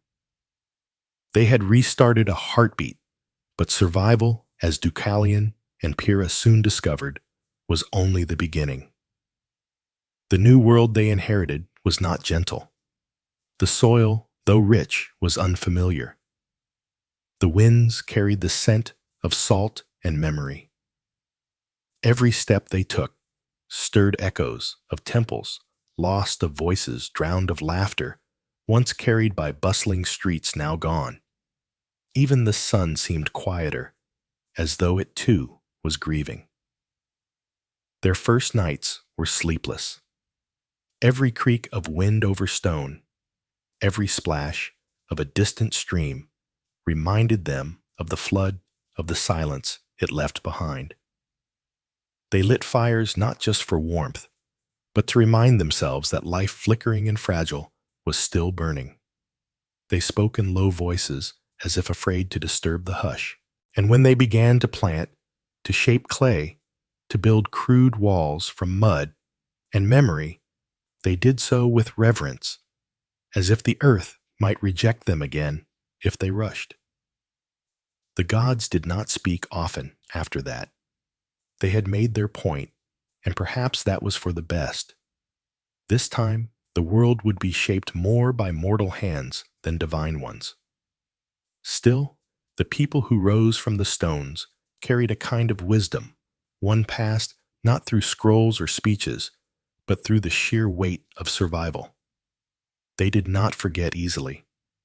When they built altars, they placed them far from their homes. When they told stories, they lingered on the mistakes. They honored hope, but they never trusted it blindly again. And in time, the new world began to sing again. Different songs, lower, softer, sung by firelight rather than shouted in temples. Songs of gratitude, songs of warning. Songs that told of a time when the sky opened and washed the world clean, not out of cruelty, but because it had no other choice. Not every battle in Greek myth was fought by gods. Some, strangely enough, were left to mortals. Men, with mortal bones and very mortal fears, handed impossible tasks by those who lived above clouds. And yet they fought not for glory, though some claim that not for fame, though that too would come, but often out of necessity, because the gods asked, or a kingdom needed saving, or there simply wasn't anyone else available. The first of these is Perseus, He was born of prophecy, like so many unfortunate heroes. His mother, Dana, had been locked in a tower by her father after a seer foretold that her son would one day kill him. Zeus, ever the enthusiast for inconvenient romance, visited her in the form of golden rain. Yes, rain. It's best not to ask questions about that. In time, Perseus was born, and his grandfather not thrilled with either prophecy or divine weather patterns, had mother and son cast into the sea inside a wooden chest. The chest washed ashore, as they tend to do in these stories, and Perseus grew up among fishermen strong and kind, and altogether too promising to stay anonymous for long. The trouble came when a local king, enamored with Da, demanded Perseus bring him the head of Medusa, one of the three Gorgon sisters. Medusa, of course, was no ordinary monster. Her gaze could turn any man to stone, and her hair was a writhing nest of living snakes. You would think this would be enough to put off most people. Perseus, unfortunately, was not most people. Perseus did not go alone. The gods, ever partial to bold narratives, sent aid. Hermes gave him winged sandals so he might fly. Hades lent him a helmet of invisibility, which feels suspiciously generous for someone known more for brooding than charity. Athena, of course, offered guidance and a polished shield smooth and reflective like a still pond. And so, Perseus flew unseen, armed with divine tools, into the realm where Medusa slept. He did not look at her, he watched her reflection in the shield, crept forward, and with a single motion severed her head. From her blood sprang Pegasus the winged horse and a giant named Crisa. It was that kind of story. Heads could be entire ecosystems. Perseus placed the head in a sack, careful not to make eye contact even post-mortem. On his way home, he encountered a princess named Andromeda chained to a rock as an offering to a sea monster. He saved her, of course, slaying the beast and marrying the princess in what must have been an extremely awkward reception given the dampness and snake-related luggage. In the end, Perseus returned victorious. He used Medusa's head to turn his enemies to stone, including that same king who had sent him off in the first place. As for the prophecy, it fulfilled itself, as they tend to do. Perseus accidentally struck his grandfather dead during a sporting event, which is precisely why no oracle should ever be allowed near a javelin. If Perseus was the prototype hero, Heracles, better known by his Roman name Hercules, was the overbuilt sequel. His story begins with rage and repentance. After being driven mad by her, Heracles killed his wife and children. To atone, he was given a list. 12. Labors each more impossible than the last. The first task was to slay a Nemean lion, a beast with a hide so tough no blade could pierce it. Heracles, practical as ever, eventually wrestled the creature barehanded, strangling it to death and skinning it with its own claws. From then on, he wore the pelt as a cloak, a sort of heroic bathrobe that screamed, "Do not disturb." Next came the Lana Hydra, a serpent with multiple heads that regrew double whenever one was cut. A poor choice for swordplay. Heracles, with the help of his nephew Iolaus, discovered the trick. Sear the stumps with fire before the heads could regenerate. The battle was long, the smell appalling, but the monster fell. Then there was the Coranian hind, a golden deer so swift it could outrun arrows. Heracles chased it for a year, yes, a year, before gently capturing it. This, more than anything, speaks to his endurance and perhaps his patience with bureaucracy. Other tasks involved a monstrous boar, a flock of man-eating birds cleaning the Orgian stables in a single day, which he did by rooting a river and capturing various horrors, including a wild bull man-eating mares and a three-headed dog named Kiberus. Each labor was more than a feat of strength. It was a test of will, cunning, and occasionally negotiation. By the time Heracles completed them all, he had become something more than mortal. Not yet a god, but no longer just a man. His story was full of suffering, but also of endurance. He made mistakes, tremendous ones, but was given a path to redemption. In that way, Heracles became a kind of mirror, not of perfection, but of struggle. And then there was Theseus. His story, unlike Heracles' grand arc of redemption, began with a simple identity crisis. Raised away from his father, the king of Athens Theseus grew up not knowing his true heritage. When he came of age, he lifted a stone under which lay a sword and sandals left there by his father as proof of lineage. With a sense of purpose and a suspiciously fast learning curve, he set off for Athens, clearing the road of bandits as he went. It was a sort of mythological resume building. But the real test came with the Minotaur. Every 9 years, Athens was forced to send 7 young men and 7 young women to Crete as tribute payment for a past war and a bitter peace.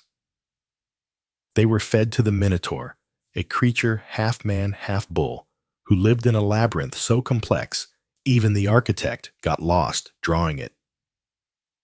Theseus volunteered to go. When he arrived in Crete, he caught the eye of Ariadne, daughter of King Minos. She gave him 2 things, a sword and a ball of string. The string, more than the blade, was the key. These tied it at the entrance and spooled it behind him as he moved deeper into the maze. When he found the Minotaur, he fought not with brute force, but with precision. And when the beast fell, Theseus followed the string back into daylight. The monster was slain. The tribute would end. But the story doesn't stop there. Theseus sailed away with Ariadne, only to abandon her on a deserted island. For reasons the myths gloss over with uncomfortable speed. He returned home triumphant, but forgot to swap his ship's black sails for white, as he had promised. His father, watching from the cliffs, saw the dark sails and believed his son was dead. In grief, he threw himself into the sea, and so Theseus became king. Not by defeating a beast, but by forgetting a promise. What bound these heroes together was not just strength or lineage. It was the simple fact that they tried again and again despite fear, despite failure, despite the gods' habit of moving the goalposts mid-quest. Perseus fought with borrowed tools. Heracles with the weight of guilt on his back. Theseus, for all his cunning, still lost things he didn't mean to. They were not perfect. They were not meant to be. Their greatness came not from being flawless, but from facing the impossible anyway. They did not slay monsters because it was easy. They did it because someone had to. And when their stories were told, it wasn't the victories people remembered most. It was the cost, the loss, the quiet moments after. And that, perhaps, is what makes the old heroes linger. Not just in marble, or ink, or stars, but in the way we still tell their tales. In every story of courage and flaw, in every moment where a person chooses to face what they fear even when they are afraid. Because the monsters were never just monsters. They were fear and grief and guilt, things no sword can truly slay. And yet, someone always tries. So sleep now, with the knowledge that you don't have to be a god to be brave. You don't have to wear lion skins or hold golden shields. You just have to keep walking, even through the labyrinth, even when you forget to change the sails, especially then. In the beginning, the gods created man and monsters and storms and envy and fire. But long before heroes raised swords or lovers whispered beneath moonlight, there were the Fates. 3 sisters who measured and cut the threads of every life. Even the gods, in their shimmering power, could not ignore them. Clo, the youngest, spun each soul into being with fingers as gentle as they were absolute. She twirled the threads of life from a distaff of mystery, her spindle ever turning, ever singing. Lisis, the middle sister, took those threads and measured them. How long, how strong, how entangled. She never smiled, but her eyes gleamed with quiet knowing. And Atropos, the eldest and sternest, held the shears. When she cut the thread, it was final. They did not argue. They did not bargain. Not even Zeus could persuade Atropos to wait. If she snipped, the story ended. And so it was understood. Fate was not a punishment or reward, but a truth woven long before a cradle was rocked, or a war was waged. Yet in this world of threads and thunderbolts, love still managed to make a mess of things. One of its most famous casualties was a boy named Narcissus. He was beautiful, so beautiful that entire cities paused to watch him pass. He had the kind of face poets retire over the kind of hair that made gods consider taking up hobbies. But beauty, untempered, often curdles into arrogance. And Narcissus had no interest in the hearts he broke. He waved them off like dandelion seeds. Among the many who fell for him was a nymph named Echo. Echo had once been a chatterbox, loved by all for her voice, until she crossed the wrong goddess. Here, ever suspicious and rarely wrong, cursed her to repeat only the last words spoken to her. Echo could no longer start a conversation, only mirror one. A strange sentence for someone who had so much to say. Still, she watched Narcissus from the trees, her love growing with every passing glance. One day, when he wandered into her woods, she tried to approach, but of course, when he called out, "Is anyone there?" all she could answer was, "There." He turned frowning. "Come to me." "To me?" she echoed, stepping forward. He recoiled. "Leave me be." "May me be," she whispered, as though cursing herself. And when he walked away, Echo wilted like a flower without sunlight. She faded until only her voice remained haunting valleys and caves, repeating the words of others with no thoughts of her own. Some say she still speaks, waiting for someone to say something worth remembering. But Narcissus would not go unpunished. The goddess Nemesis Vengeance, in a flowing gown, saw his cruelty and decided he would learn what it meant to long without answer. She led him to a still pool where he leaned down to drink. There he saw a face flawless, tragic, and entirely his. He reached for it, the reflection rippled. He smiled, thinking it coy. Day after day, he returned to the pool, unable to look away. In time, he withered. In the place where he had knelt, bloomed a delicate white flower, the narcissus. Echo, for all her fading, never lost her tenderness. Even as her body dissolved into mist, her presence lingered in the lonely places, among the cliffs, in forest glades, beneath bridges, where the world hums softly. Children called out to hear her. Travelers shouted just to feel less alone. And in those moments, she answered not because she hoped to be heard, but because some part of her still loved the sound of voices in the air. Narcissus, meanwhile, became more than a boy with good cheekbones and bad manners. His name turned into a warning, a mirror held to anyone who loved their own reflection a little too much. He was not remembered for his beauty, but for the way it undid him, for how stillness can become a trap, for how longing, left unchecked, curls inward.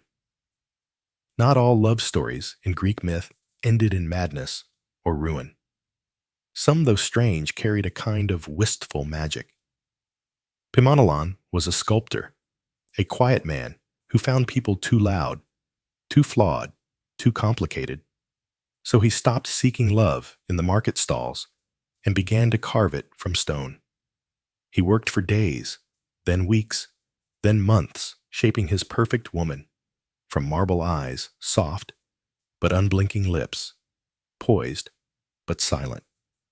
And when he finished, he was ruined because she was beautiful, too beautiful. And she didn't argue or forget or look away. Pagan brought her gifts, flowers, cloth, even jewels he could barely afford. He whispered to her, touched her hand, slept beside the statue, dreaming of warmth. He had not built a muse, he had built a longing. Aphrodite, who knew the patterns of desire like a familiar melody, took pity on him. One night, as he pressed his lips to the cold marble cheek, the stone softened. Warmth blossomed beneath his fingers. She blinked. Galatia, he called her, and she looked back. They say they lived quietly happily, and perhaps they did. For in that small moment, stone to skin stillness, to breath, a wish became a woman, and loneliness found a name. As for Pagan, one might wonder what Galatia thought of it all. To awaken and find yourself loved before you could speak, to be wished into being with no say in the matter. Perhaps she loved him. Or perhaps she learned to. Or perhaps she simply chose not to leave. The myths do not say. They rarely ask the statue how it feels. Stories like Peons weren't meant to teach lessons.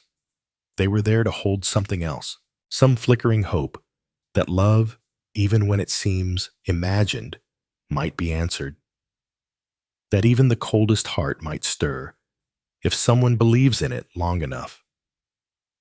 And yet, even in these silences, the stories linger. They drift across time, not because they are precise, but because they are familiar. We see ourselves in the ones who chase and the ones who run, in the ones who wait too long by the water's edge. We recognize the fear of being forgotten and the wish to make something perfect, so we might never be alone again. And so we come to the end, not of myth, for that never truly ends, but of the telling. The gods, the heroes, the curses, and quests, they fade for now like torchlight at dawn. But something remains. Greek mythology was never meant to be tidy. It contradicts itself. It bends. It forgets. But that's what makes it so human. These were not just stories about gods. They were mirrors held up to us. They showed what happened when we loved too deeply or too carelessly, when we reached for more than we should, when we defied fate or surrendered to it. The gods may have had temples, but it was in the quiet corners, the cave, the hearth, the olive grove that these stories were truly remembered. Whispered to children, painted on pottery, traded by sailors who weren't entirely sure if they'd seen a sea monster or just wanted a good excuse for being late.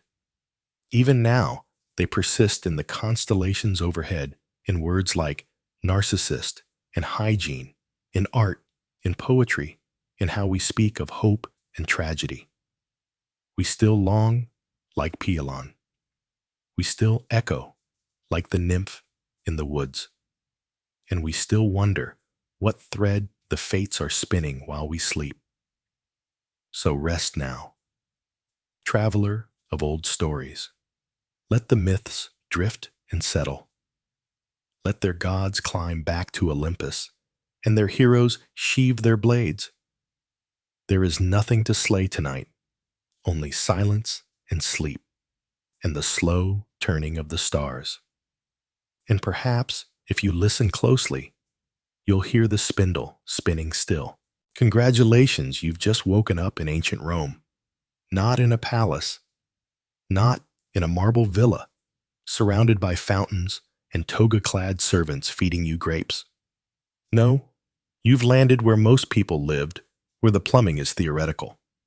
The walls are one good fart away from collapse, and your upstairs neighbor is always stomping around like a gladiator on leg day. You're in an insula, the Roman version of an apartment building. Sounds promising, right? Maybe something with a courtyard, a bit of sunlight. Wrong. The Latin word insula literally means island, and that's the first clue that you are absolutely stranded. You're on the fourth floor if you're lucky. Anything higher than that, and you're basically living in the rafters of a fire hazard. These buildings are made of brickwood and wishful thinking. They sway in the wind, lean against each other like drunk friends, and have an average structural integrity of a stale loaf of bread. And speaking of bread, don't even think about making toast. Open flames are banned because one bad cooking accident and the whole block goes up like a Saturnalia bonfire. Your room is about the size of a modern walk-in closet. There's a cot term used generously made of rope and straw and a threadbare blanket that smells like every person who's ever used it before you. The walls are damp-stained and close enough together that if you lie on your side, you can touch both without moving. You have no windows. Light filters in from a crack under the door and from a hole someone accidentally punched through the roof with a broom handle 3 tenants ago. There's no privacy. You share this space with 2 other people, one of whom is coughing with such dramatic flair that you briefly wonder if you're living in a poorly written tragedy. Spoiler. It's not drama. It's probably tuberculosis. Outside, the morning begins, not with bird song, but with the rumble of wooden carts and the melodious yelling of vendors hawking olives, fish, and something that may have been bread in a former life. A donkey brays like it's dying. Children cry like they're dying. And someone's already arguing over taxes 2 floors below. You stretch. Bad idea. Your back cracks like a papyrus scroll in a drought, and you immediately regret trying to act like someone whose spine hasn't been curled into a question mark by years of hard labor and a diet that consists mostly of beans and regret. You're about 27 years old, which makes you one of the older folks in the neighborhood. Most people die before 40 usually, from some combination of injury infection or inhaling too much. Whatever it is that leaks from the latrine pit every summer. You shuffle out of bed barefoot. Of course you're barefoot. Shoes cost money, and if you had money, you wouldn't be living here. The floor is cold and sticky. Is it wine? Is it urine? Is it olive oil? It's probably all 3. You step around your neighbor's sleeping form and try not to kick the communal chamber pot. It's full. It's always full. Time to relieve yourself. Great. You've got options. Option 1. The aforementioned chamber pot, which will soon be dumped. Drum roll, please. Right out the window. There's a whole system to it. You're supposed to shout cave before you launch the contents onto the street below, which means watch out in Latin. But let's be honest, nobody does. The street's weak of urine, feces, spoiled food, and dead dreams. The gutters are open, the waste flows freely, and if you're lucky, the rain hasn't washed it all back toward your front door. Hygiene, you ask? That's adorable. There are no showers, no soap, no toothpaste. You might wash your face in the public fountain if you're feeling fancy, and don't mind sharing your morning splash with 14 other people and a stray dog licking a wound. You scrape your teeth with a stick. Maybe rub some ash on them if you're feeling bougie. Breath. It smells like a fermented mixture of old lentils and existential dread. Still, you pull on your tunic, your one tunic, and head outside. It's made of rough wool or linen, stained in ways you've long stopped trying to identify. It smells like mildew and human. No deodorant, no underwear. You tie it at the waist with a rope and hope it holds. If not, congratulations. You've just invented public indecency, not that anyone cares. Modesty in Rome is mostly reserved for statues and upper-class poetry. Stepping outside is like entering a war zone of the senses. The street is already packed.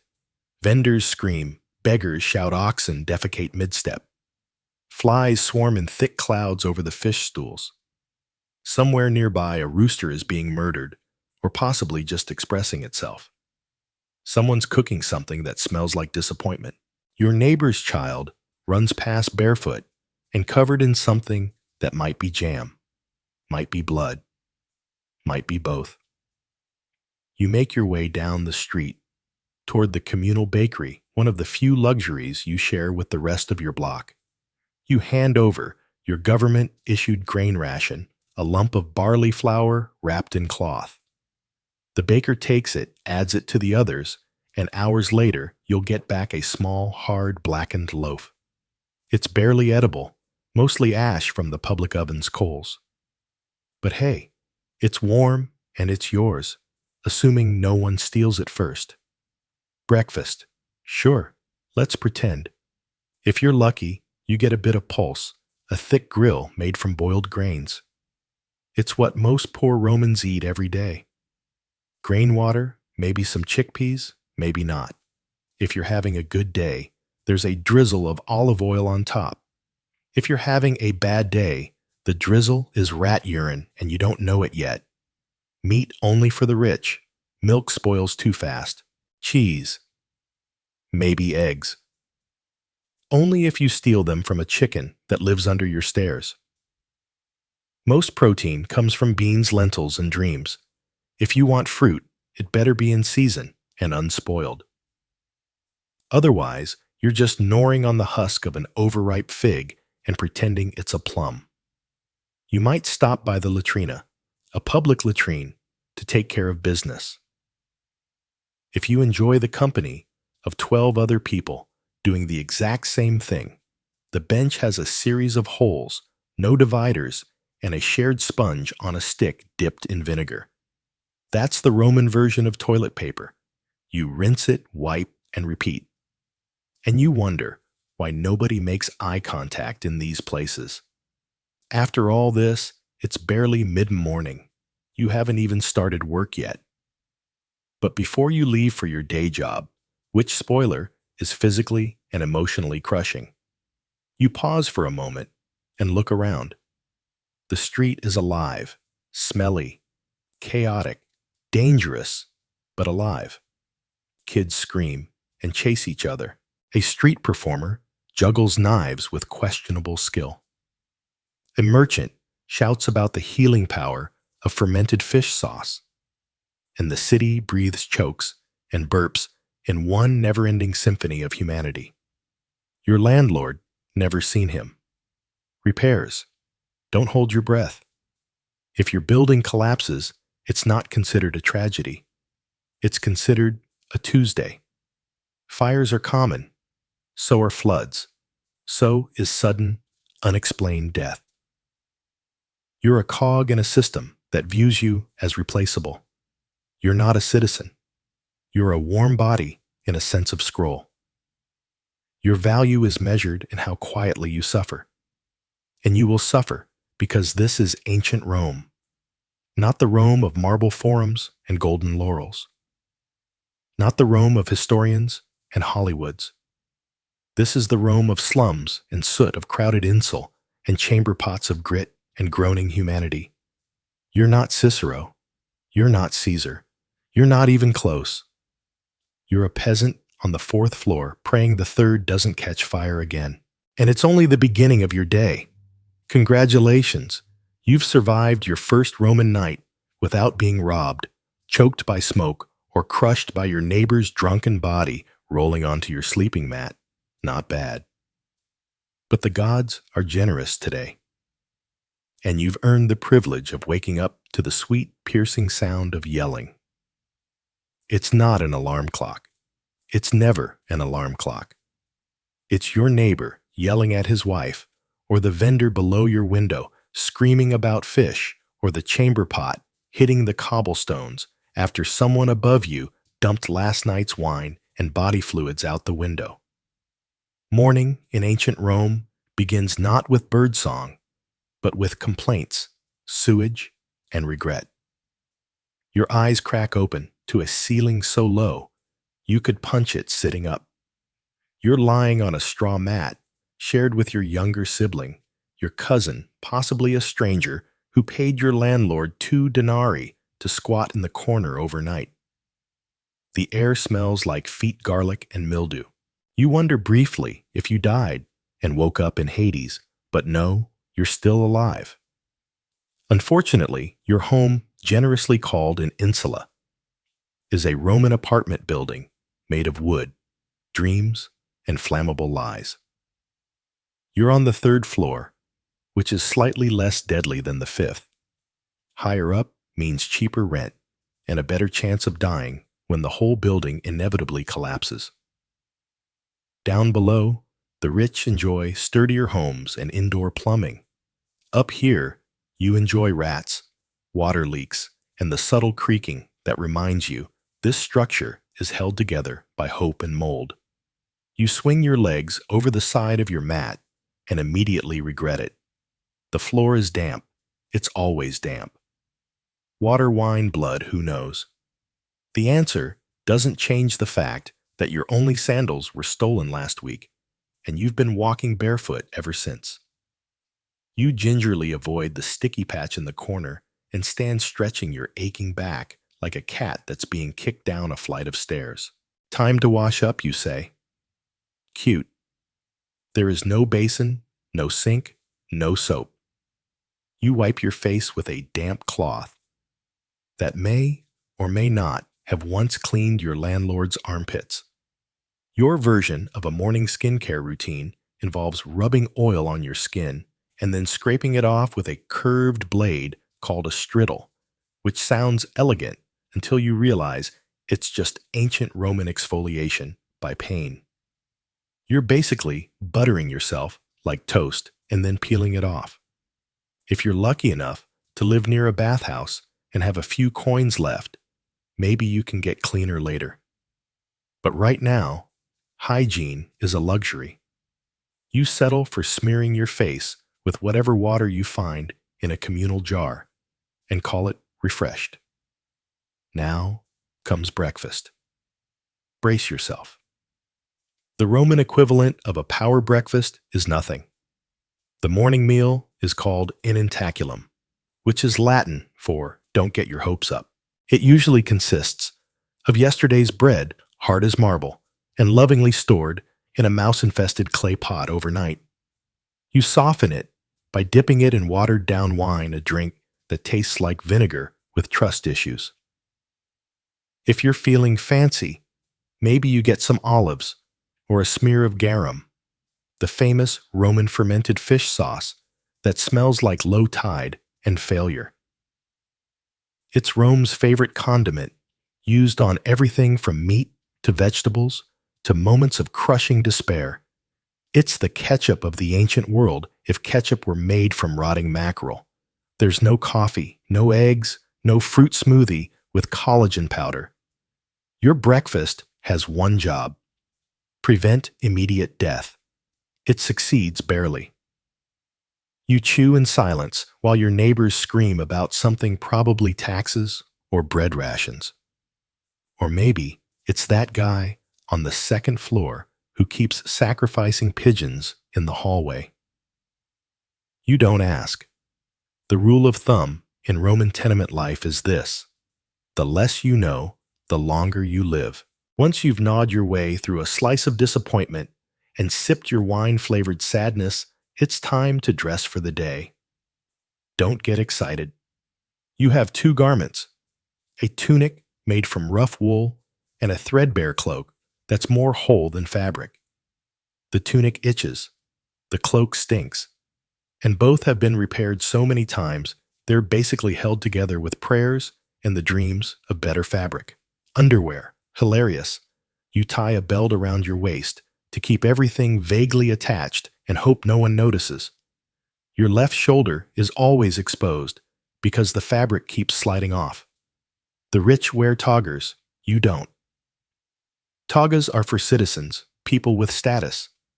You're a pleb, a non-citizen if you're an immigrant, a nobody if we're being honest. If you wear a toga, you're either delusional or planning to be arrested for impersonating someone with dignity. As you step outside, you're hit with the full century assault that is a Roman street. The noise is immediate. Vendors hawking their wares. Street musicians playing instruments no one asked for. Philosophers debating loudly. And someone, somewhere, is always screaming about cucumbers. It's chaos. Organized, smelly chaos. The streets themselves paved with stones and slick with everything. Animal waste, human waste, mystery slop that no one wants to identify. Rome has sewers, yes, but they serve the rich neighborhoods. Your street is self-cleaning, by which we mean rain. Occasionally washes the filth into someone else's neighborhood.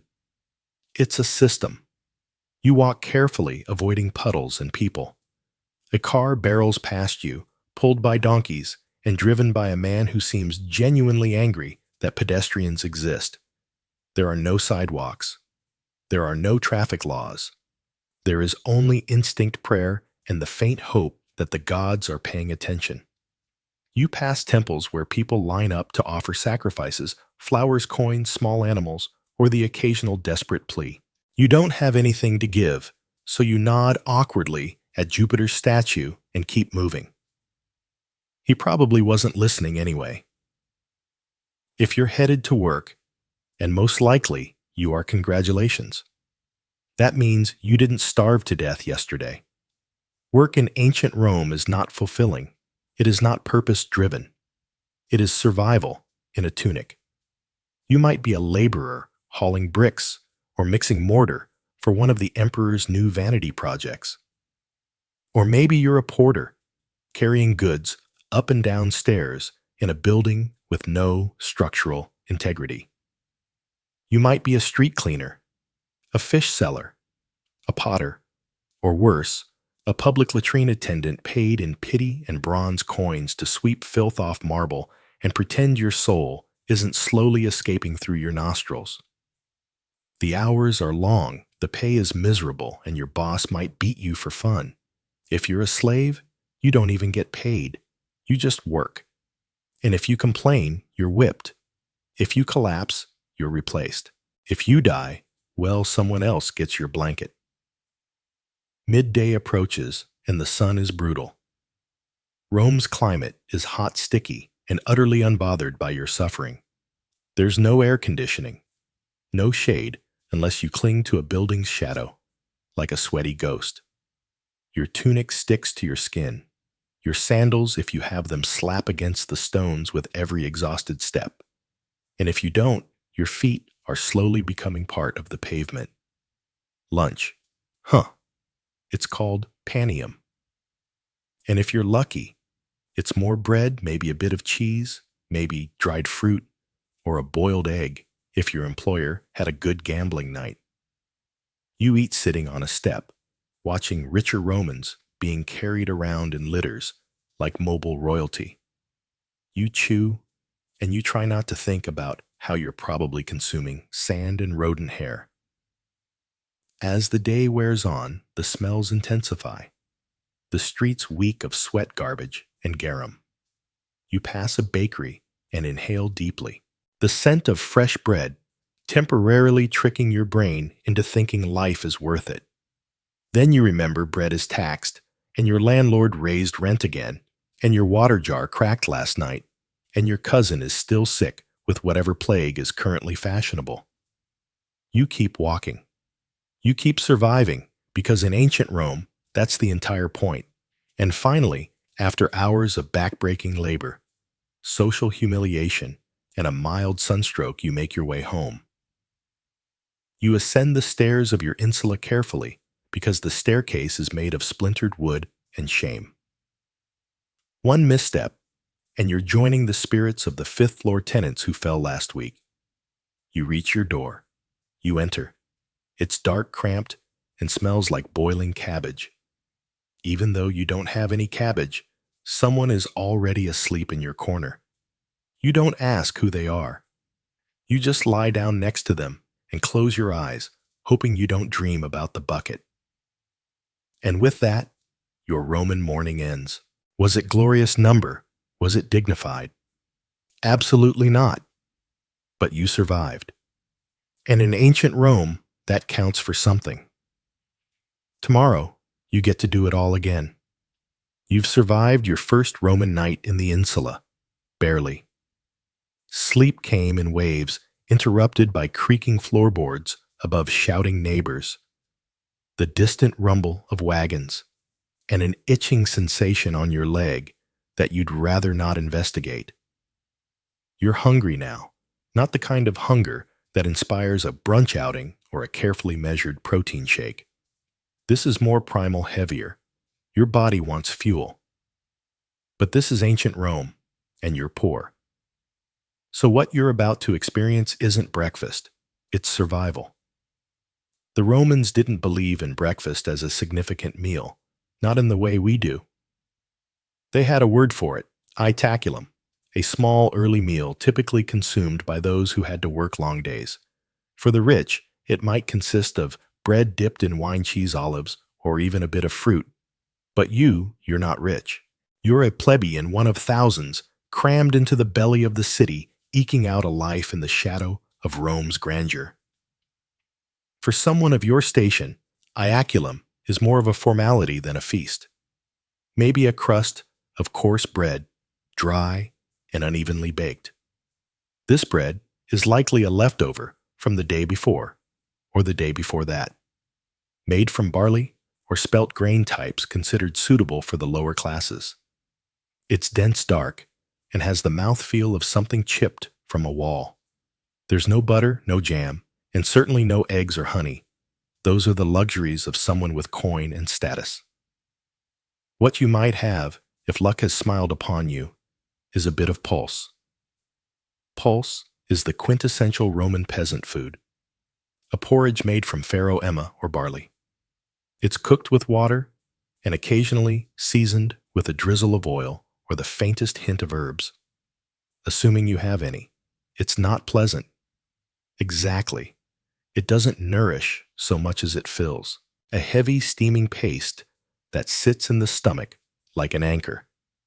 On worse days, it might be prepared with river water or stored rainwater, slightly green and earthy. You eat it quickly. Slowly, just gives your brain time to realize it tastes like boiled dampness. And yet, this is your fuel. Pulls maybe a bit of bread and water. If you're lucky, you've managed to secure some puska, a common drink among the poor and the military.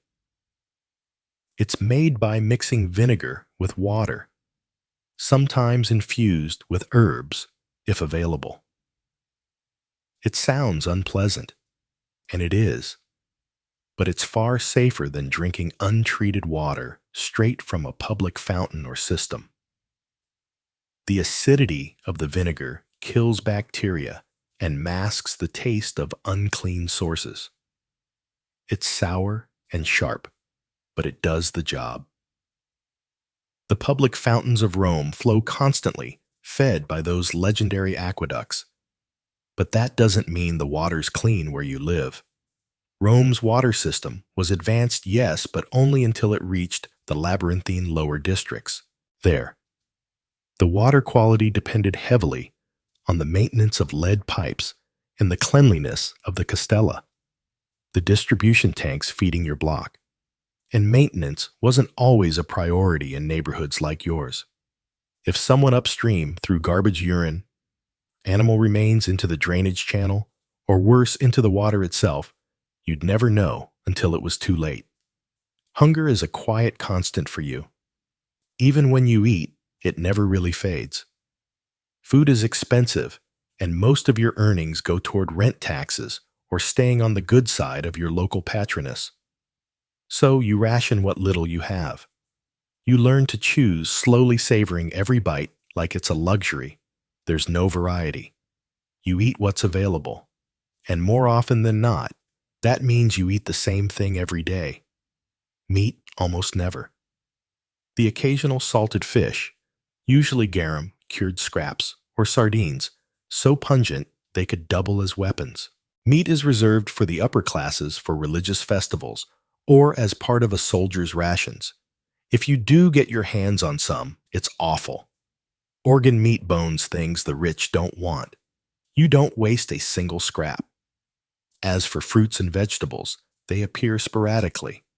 You might find some wilted leeks, onions, or turnips in the marketplace at a discount near closing time. Apples and figs are seasonal, and while Rome's Mediterranean climate makes such things abundant in theory, your wallet tells a different story. You buy what others don't. Split fruit, half-rotten dates, bundles of wilted greens all wrapped in yesterday's gossip and grime. It's edible technically, you hope. And if you're truly desperate, there's the street food. Rome had an active street food culture, particularly for the poor, who didn't have kitchens in their insula apartments. The poppy small taverns or hot food shops line the alleyways of working-class neighborhoods. For a few asses, the copper coins of the realm, you might get a bowl of stewed lentils, seasoned with whatever bones or drippings the cook could find. Perhaps a small skewer of meat, heavily salted and suspiciously chewy, or a honey cake made from stale grain barely sweet and baked hard enough to require soaking before eating. These places are busy, smoky, and loud. They smell like hot oil, burned flour, and sweat.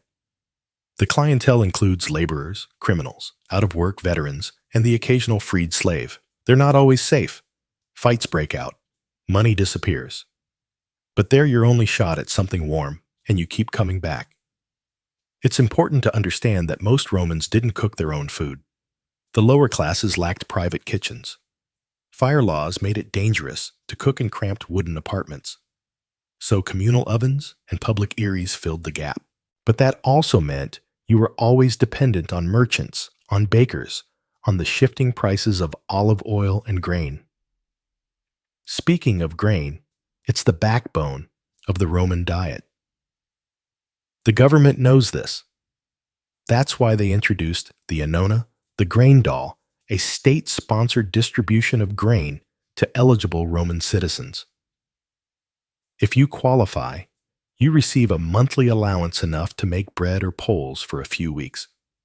It's not generous, but it's better than nothing.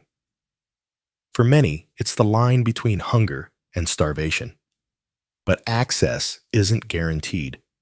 You need to be registered male and Roman. If you're a woman, a foreigner, or a slave, the annona isn't for you. You find other ways. Food for you is rarely fresh. Bread goes stale quickly. Pools clings to the bottom of pots long after it should have been scrubbed out. What you consume today was cooked yesterday or last week. Spoilage is common. Flies are constant, but waste is unthinkable. You eat around the mold. You scrape off the bad parts. You chew slowly, savoring what little flavor remains. And yet, despite all of this, the city never starves, not completely. Rome's granaries are full, its imports steady. Ships from Egypt, Sicily, and North Africa sail in daily, their bellies full of grain oil and wine. The empire feeds its capital like a mother feeds a hungry child. You just don't always get your share. If you're a slave or a freedman in service, your meals depend on your master's whim.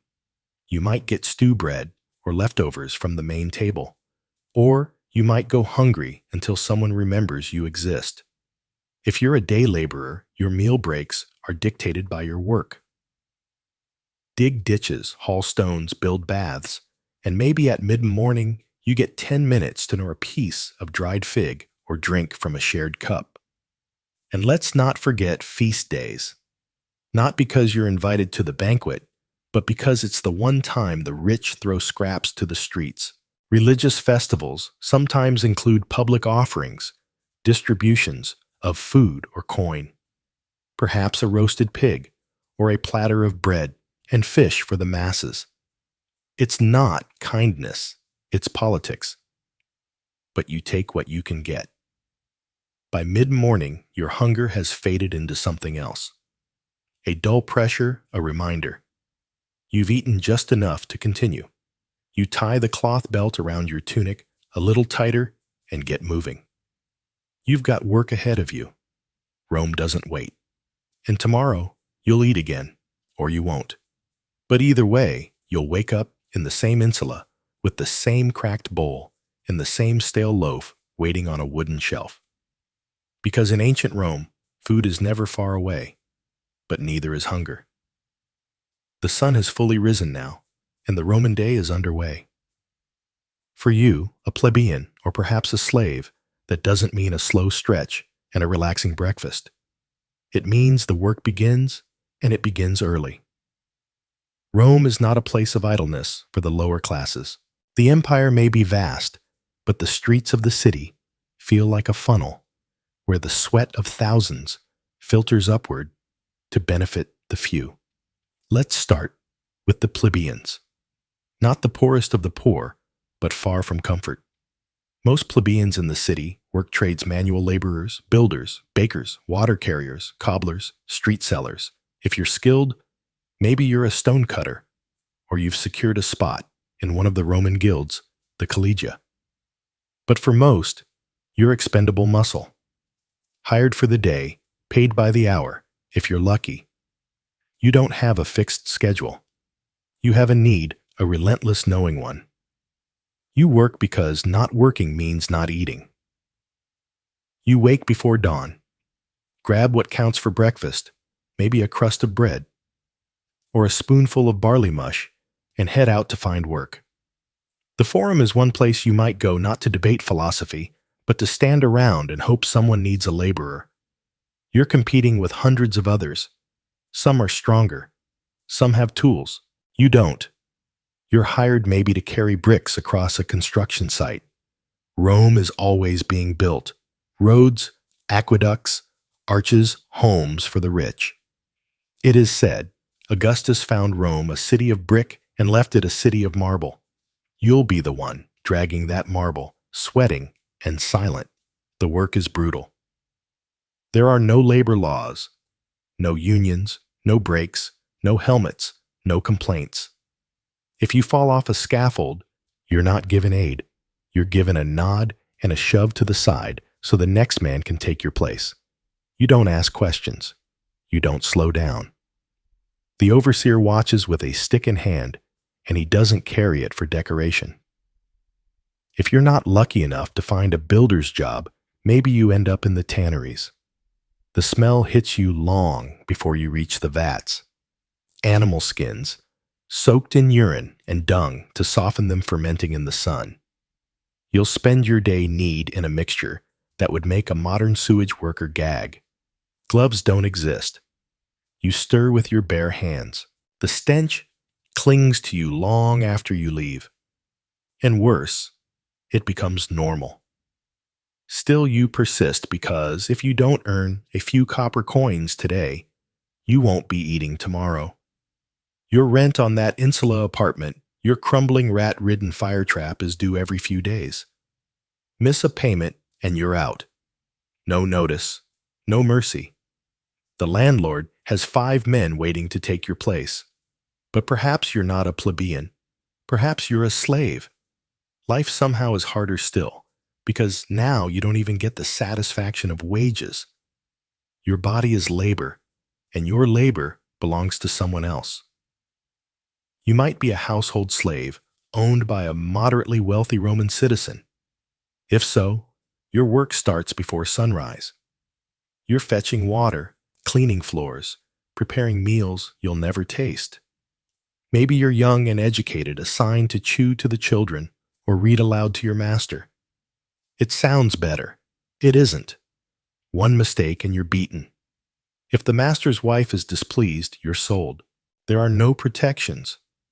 No court to hear your case.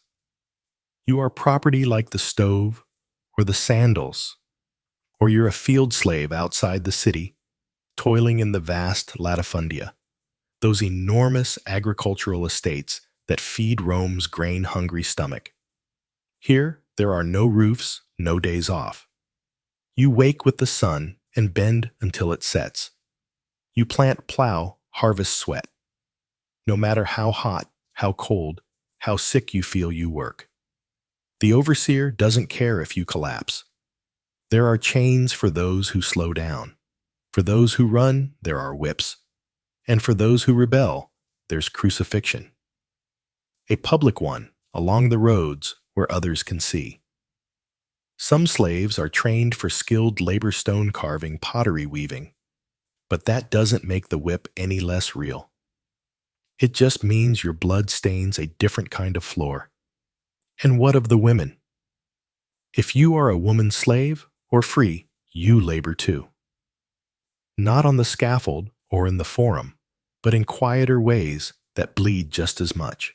You're grinding grain with a heavy stone hand mill, your arms aching as you turn the quire hour after hour. You make bread, wash clothes, fetch water, tend fires, clean, mend, weave. If you're poor, you might also sell small goods in the street or offer your services as a wet nurse or a midwife. In desperate cases, you might sell yourself. Prostitution is legal in Rome, taxed even. It is not a profession of glamour. It is survival. There are no toilets in your insula, no kitchens, so you make do in the alleyways or public spaces. Fires are frequent. The stairs collapse. Your children are not safe. Not from hunger, not from illness, not from the building itself. Life expectancy is low. Infant mortality is high. Your child's best chance is to survive to 5. Aheads, there are no toilets in your insula, no kitchens. So you make do in the alleyways or public spaces. Fires are frequent. The stairs collapse. Your children are not safe. Not from hunger, not from illness, not from the building itself. Life expectancy is low. Infant mortality is high. Your child's best chance is to survive to 5. After that, it's still a coin toss. And yet Rome moves on. The senators debate. The aristocrats drink wine on shaded terraces. Their banquets are filled with stuffed dormice and honeyed dates. Below them, unseen, you sweat, bleed, and endure. Your work is invisible, but indispensable. The aqueducts flow. The grain ships arrive. The streets are swept because of people like you. Sometimes the monotony is broken, not for a festival or a feast, but for something worse. A fire, a collapse, a riot. Rome is a tinderbox of labor and inequality. The gap between the rich and poor isn't just wide, it's weaponized. If a fire starts in your insula, the ladders don't reach the top. There are no fire escapes. You carry your children, your pots, your life on your back, and hope the flames stop before your floor is reached.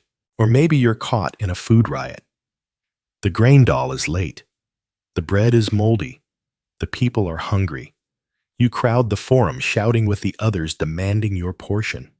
The guards arrive. Batons, shields, blood in the streets. You are dispersed, not heard. And then there's disease. Filth lines the alleys. Latrines overflow. The Tiber, your drinking source, is also a sewer. You wash clothes in it. You bathe in it. You drink from it. Parasites thrive. Illness spreads. You know the signs. A fever, the chills a child coughing in the night. There is no doctor, no apothecary for your kind. Only rest prayers and hope rarely comes, but still you work. Because if you stop even for a day, the city forgets you. The empire forgets you. And hunger remembers you very, very quickly. This is what it means to work in ancient Rome. Not to build wealth or rise in rank or find fulfillment, but to survive, to endure, to hope that perhaps your children will have slightly fewer blisters on their hands than you did. It is not glamorous. It is not heroic. It is labor at its most brutal, its most thankless. The empire was not built by emperors.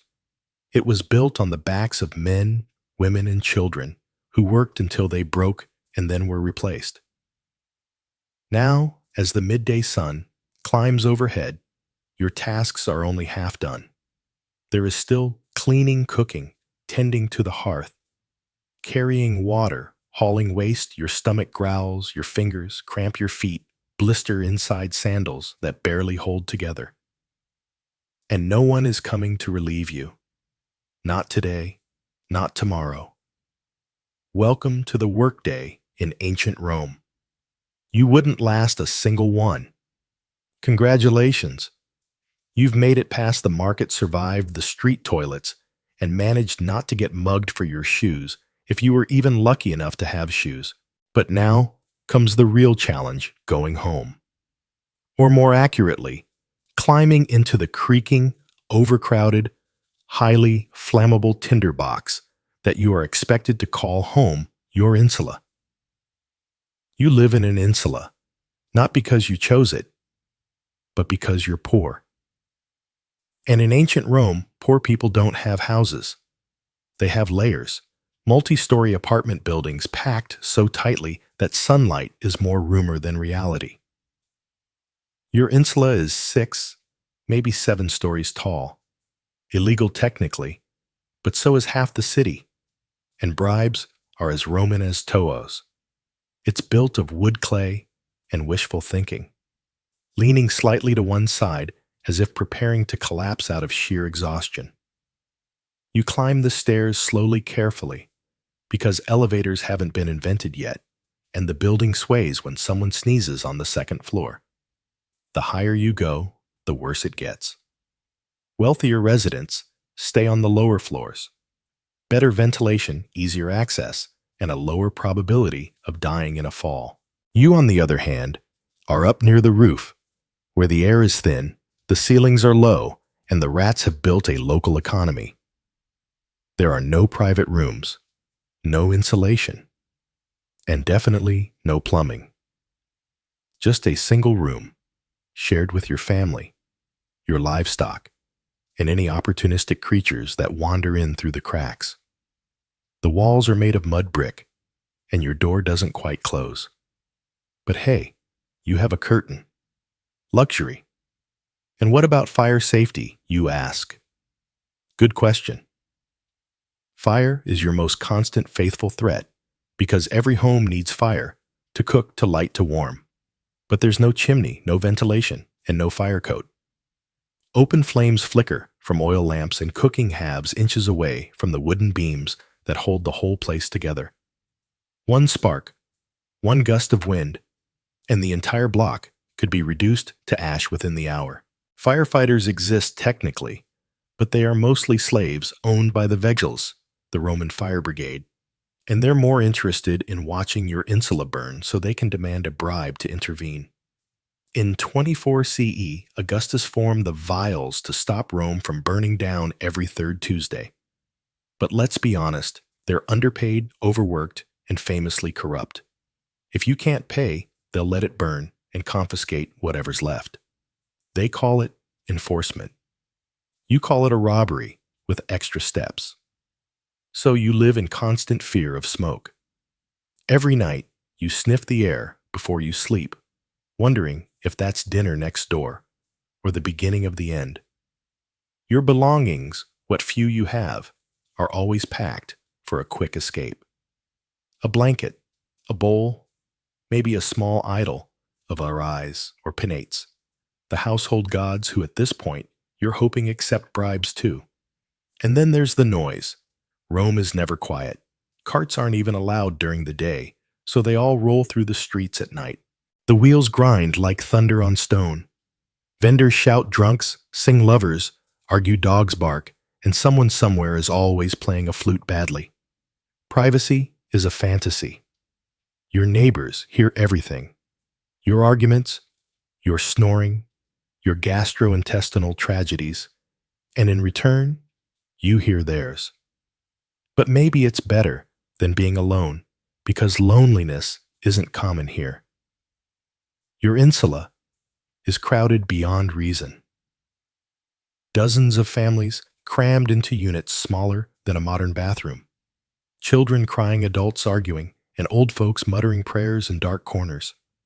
Sometimes people rent just a corner of a room, sleeping upright against the wall like human coat racks. When it rains, your roof leaks. When it doesn't, it still leaks. The water trickles down the inside walls, pooling on the floor, feeding the mold that grows behind your bed mat. The floorboards creak. The walls shift in the wind. You develop the uncanny skill of waking up seconds before the stairs collapse beneath a neighbor. It's not a matter of if the building will fall. It's a matter of when. And if that wasn't enough pests, Rome's rodent population rivals its human one. Mice and rats scamper through your pantry, if you have one, and leave behind little gifts. Flies buzz thick around your food. Mosquitoes breed in the drainage ruts, and then there are the bed bugs. You scratch yourself, roar in your sleep, and dream of itching. But despite all this, you survive. You learn to maneuver the collapsing staircases like a seasoned acrobat. You hang wet laundry on lines that sway over the alley, hoping it dries before thieves pluck it. You carry water up and waist down, always careful not to slip in someone else's garbage or your own. Still, the insula is not your sanctuary. It is a holding pen, a temporary space between disasters. Fires, floods, famine, and violence have all passed through this building like regular guests. And yet, it stands just barely. There are moments, strange and fleeting, where you feel pride. A neighbor offers you stale bread. A child tugs your sleeve to show you a dead bird. The woman across the hall sings while stirring her pot of lentils. You smile, even if just for a second, because you all live in the same cage facing the same storms. Rome is massive, over 1 million people, and the rich live in marble palaces with mosaic floors and private baths. But you know their lives only by rumor. For you, the insole is everything. Your bed, your shelter, your prison. And if the building collapses tomorrow, and it might, no one will mourn it. The rubble will be cleared, and a new insula will rise in its place, faster, cheaper, even more dangerous. The cycle continues, and you, if you're lucky, will rent a corner in that new box and begin again. Because in ancient Rome, the poor don't rest. They adapt. They huddle together in the dark, dodging embers and curses, hoping that the next collapse doesn't start with them. And if the flames come anyway, well, you'll grab your blanket, say a quick prayer to the layer so, and run like hell. You're parched. You've spent the morning toiling in the heat, surrounded by dust noise and the aggressive scent of humanity in full ferment. You want water. Cold, clean, life-giving water. So you do what any Roman would do. You head for the nearest public fountain. Because in ancient Rome, you don't just turn a faucet and get crisp hydration. You rely on a sprawling complex and dangerously vulnerable infrastructure of aqueduct systems and communal outlets. And if any part of that system fails, so do you. Rome's aqueducts were a marvel of engineering. By the 1st century CE, the city was serviced by 11 massive aqueducts, some stretching over 50 miles from distant mountain springs. These channels brought in an estimated 200 million gallons of water per day, enough to supply baths, fountains, latrines, and private homes. But here's the catch. Only the rich had indoor plumbing. For the rest of the population, meaning you line up at one of the many public fountains scattered through the city's neighborhoods, clay jug in hand, hoping there's still pressure in the system. Now, the good news is the water, when it gets there, is pretty clean. It's sourced from springs, and the aqueducts are designed with constant downward slopes to keep it flowing. The bad news is clean is relative. If you live near the terminus of the system, you're getting backwash. Water already passed through several baths, toilets, and industrialities. Add to that the occasional sabotage, illegal tapping, or natural sediment buildup, and you're not exactly sipping spring water. More like tepid mineral soup with a hint of lead. Because yes, many pipes are made of lead. Not that the Romans understood the long-term neurological effects, but if your thoughts start feeling fuzzy and your coordination's off, don't blame the gods. Blame the plumbing. And if you think that's bad, just wait until nature calls. Most Romans didn't have private toilets. Apartment dwellers like you in your top-floor insula use pots, buckets, or chamber pots. When full, the contents are dumped out the window or into the nearest gutter. Yes, the famed Roman sewer system. The Cloaca Maxima still runs through the city like an underground lifeline, but most waste doesn't make it that far. It sits in the street, baking in the sun, mixing with animal droppings, and slowly forming a biological miasma strong enough to peel paint off a fresco. And if you're wondering why shoes are so important in Rome, that's your answer. You're not walking on stones. You're walking on yesterday's dinner in its final form. There are public latrines, of course, and if you're lucky or desperate, you can pay a small fee to use one. These are long stone benches with holes carved in them, positioned over flowing water channels. There's no partition, no door, just a row of strangers making eye contact while trying to pretend nothing awkward is happening. You sit shoulder to shoulder with a retired centurion and a 12-year-old olive vendor, all contributing to the same stream of civic solidarity. The Romans believed in shared experiences. This was one of them. Toilet paper, not a thing. Instead, you use a taurium, a communal sponge on a stick, kept in a bucket of vinegar water. Is exactly as horrifying as it sounds. You hope the guy before you had good hygiene. He didn't. Nobody does. You wipe. You stand up. You wash your hands if there's water nearby, and then you move on. Probably to the nearest bathhouse, which thankfully is where things get slightly better. The Roman bathhouse is part spa, part gym, part social network, and part biological experiment. There are over 800 public bath complexes in Rome by the time the empire is in full swing. Some are grand, like the baths of Caracalla or Diocletian, where marble columns saw above mosaic floors. Others are modest neighborhood baths tucked between bakeries and brothel. But all follow roughly the same formula. A changing room apoetarium, a warm room tepidarium, a hot room caldarium, and a cold plunge frigidarium. You strip down, deposit your clothes, good luck, if they're still there when you get back, and start sweating your soul out in the heat. The calarium is stifling. Heated by Hippoc underfloor heating, fueled by roaring fires, it's a room designed to make you wish for death, or at least a breeze. You rub your skin with olive oil, not soap, because that's what Romans used to clean. Then you scrape it off with a curved metal tool called a stridle, removing dirt oil and several layers of dignity. There are slaves to assist you if you're rich. If not, you do it yourself while trying to avoid eye contact with the senator next to you. Bathhouse are where deals are struck, gossip is traded, and diseases are casually spread. The water isn't drained between users. It's a warm, microbial soup of humanity stirred hourly by the movement of hundreds of unwashed bodies.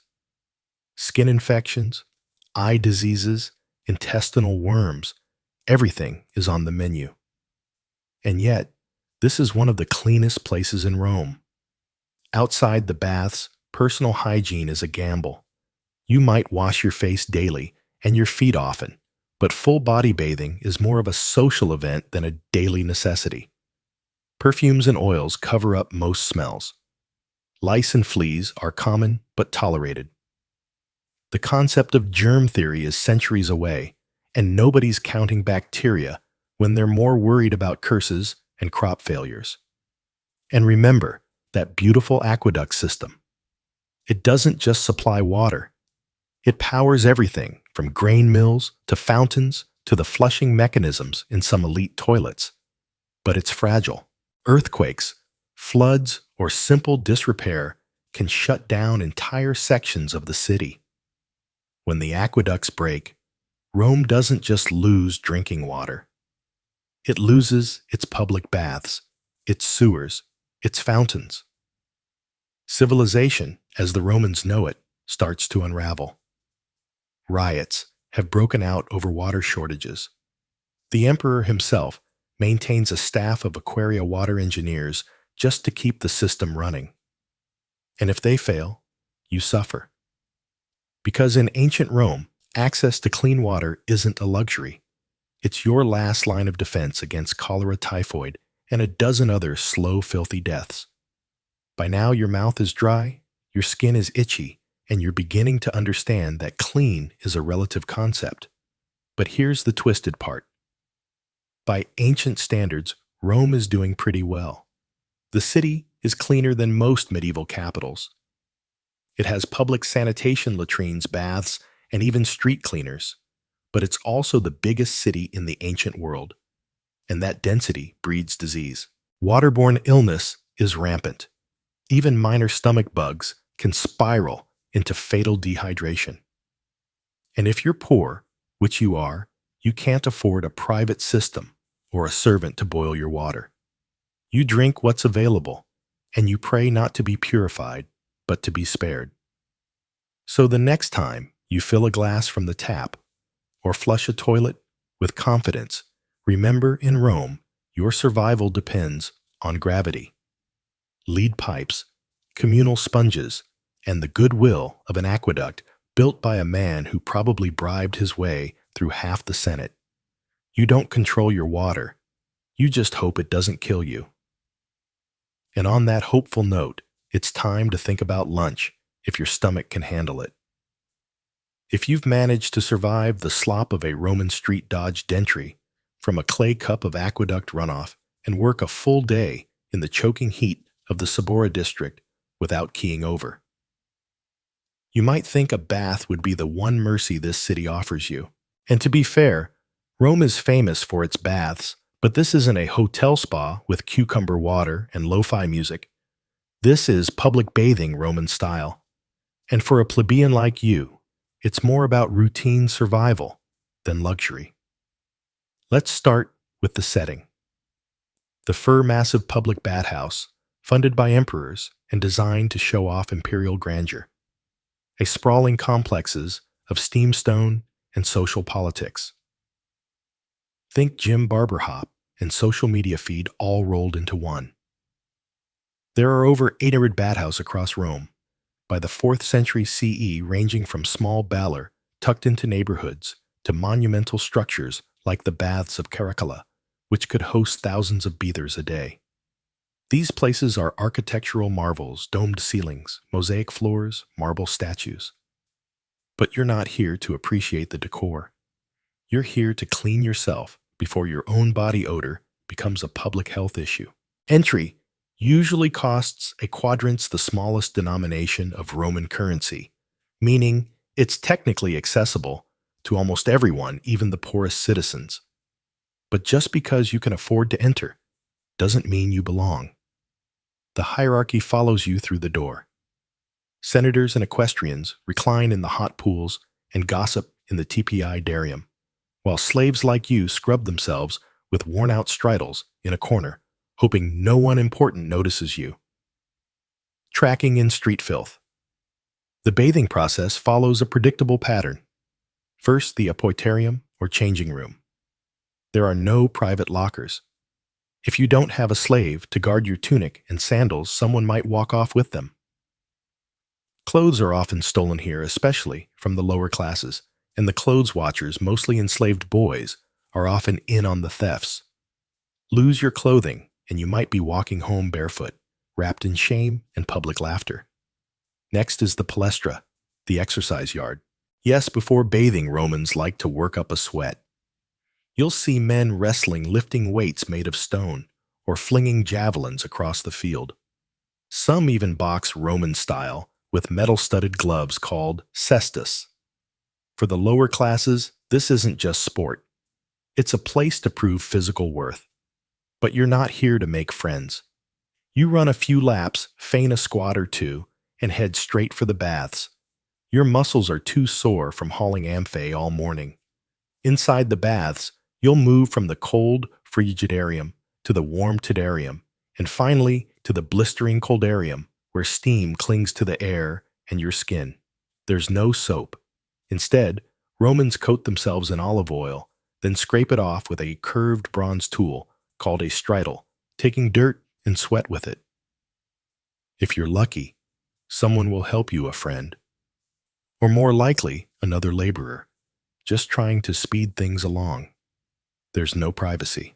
You're naked among dozens of others, and the sounds of laughter, gossip, and grunts echo off the marble walls.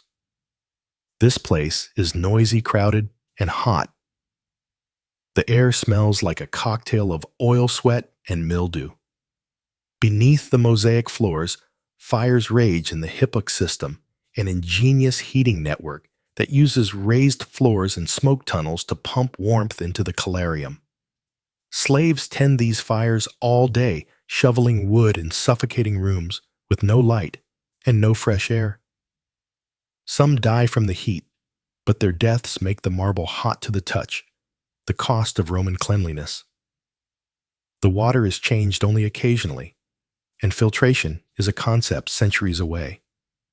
You're bathing in a soup of skin cells, hair oil, and whatever else floated off the last 100 baiters. People relieve themselves in corners. If someone bleeds during a rough shave, or gets a nosebleed from the heat, that's just another addition to the communal brew. But in a city where fresh water is a gamble and soap is a luxury, this is the best you'll get. And this isn't just hygiene, it's civic ritual. Here, the bathhouse is where news spreads. Someone whispers that the emperor was spotted in disguise at the theater. Another boasts about his recent winnings at the ludus. A freedman offers political bribes in the tepidarium, while a prostitute waits in the hallway outside, pretending to be a masseuse. For the poor, this is also a rare space where you're not fully excluded. Rich and poor alike sweat together. For a few minutes, you share the same steam as men who rule provinces. But there's a danger here too. Bodies pressed together in humid air make perfect breeding grounds for illness. The plague of Cyprian, which will one day ravage the empire, spreads partly through bathhouses. Skin diseases, infections, lice, and fevers thrive here. The stone benches are often slick with something unidentifiable, and a misstep can send you slipping face first into a tile pool lined with strangers. If you're injured, tough luck. The medicus in the corner knows less about sanitation than a modern child. Once you've scraped yourself clean and suffered the calarium, you move on to the final step, the massage and oil rub down. Again, if you can afford it, most plebeians skip this. But let's say today is payday, and you indulge. A low-ranking attendant slathers you in another round of olive oil, rubbing your limbs with rough hands and muttering in Greek or Aramaic. The oil stings the cracks on your skin, the cuts from the fields, and the raw patch you got last week from walking barefoot. You smile through it. The pain is worth the brief illusion of luxury. Afterwards, you dry off with a scrap of wool. Linen is expensive and return to your street clothes now damp with sweat. You check the hooks in the epitium. Miraculously, your tunic is still there. You step outside blinking against the sun. You're clean, sort of, but the streets are still thick with dust dung and the smell of salted fish. Within 5 minutes, you're sweating again. Dirt clings to your sandals. A child vomits near your foot. The bath was never meant to last. Bathing in ancient Rome is not about cleanliness the way we think of it today. It's about participation, about appearing civilized in a society obsessed with cultists, grooming display, and public performance. To be dirty is to be low and visible, but to walk out of the firmy hair damp oil glistening on your shoulders is to momentarily rise above the grime of your station. Even if you'll return tomorrow to the same bucket of water and reused straddle, and if you think this is somehow indulgent, remember for women, bathing was even more complicated. Separate hours or entire buildings were set aside, and while some enjoyed similar routines, many were kept at home bathing with rainwater in cramped quarters. For enslaved women, bathing was sometimes done publicly by force under the scrutiny of leering men or cruel mistresses. For the wealthy, a balneum, a private bath inside their villa, ensured you never had to mix with the masses, heated by personal hippocaust scented with imported oils from Arabia, or Egypt, attended by silent slaves. But for the rest of Rome, the laborers, the couriers, the bakers, the sewer cleaners, the public bathhouse was a place of renewal, exhaustion, gossip, and risk. You went not to be healed, but to maintain the appearance of being human in a city that treats humanity like a fleeting luxury. The bath was not an escape. It was a pause from the heat, the stink, the fear, and the endless labor. It was a few minutes of semi-clean respite before stepping back into the furnace of Roman life. And with that fleeting relief, you head back out onto the cobbled road. Your feet still ache. Your skin is raw. And tomorrow, if you're lucky, you'll do it all again. Let's talk about Roman food.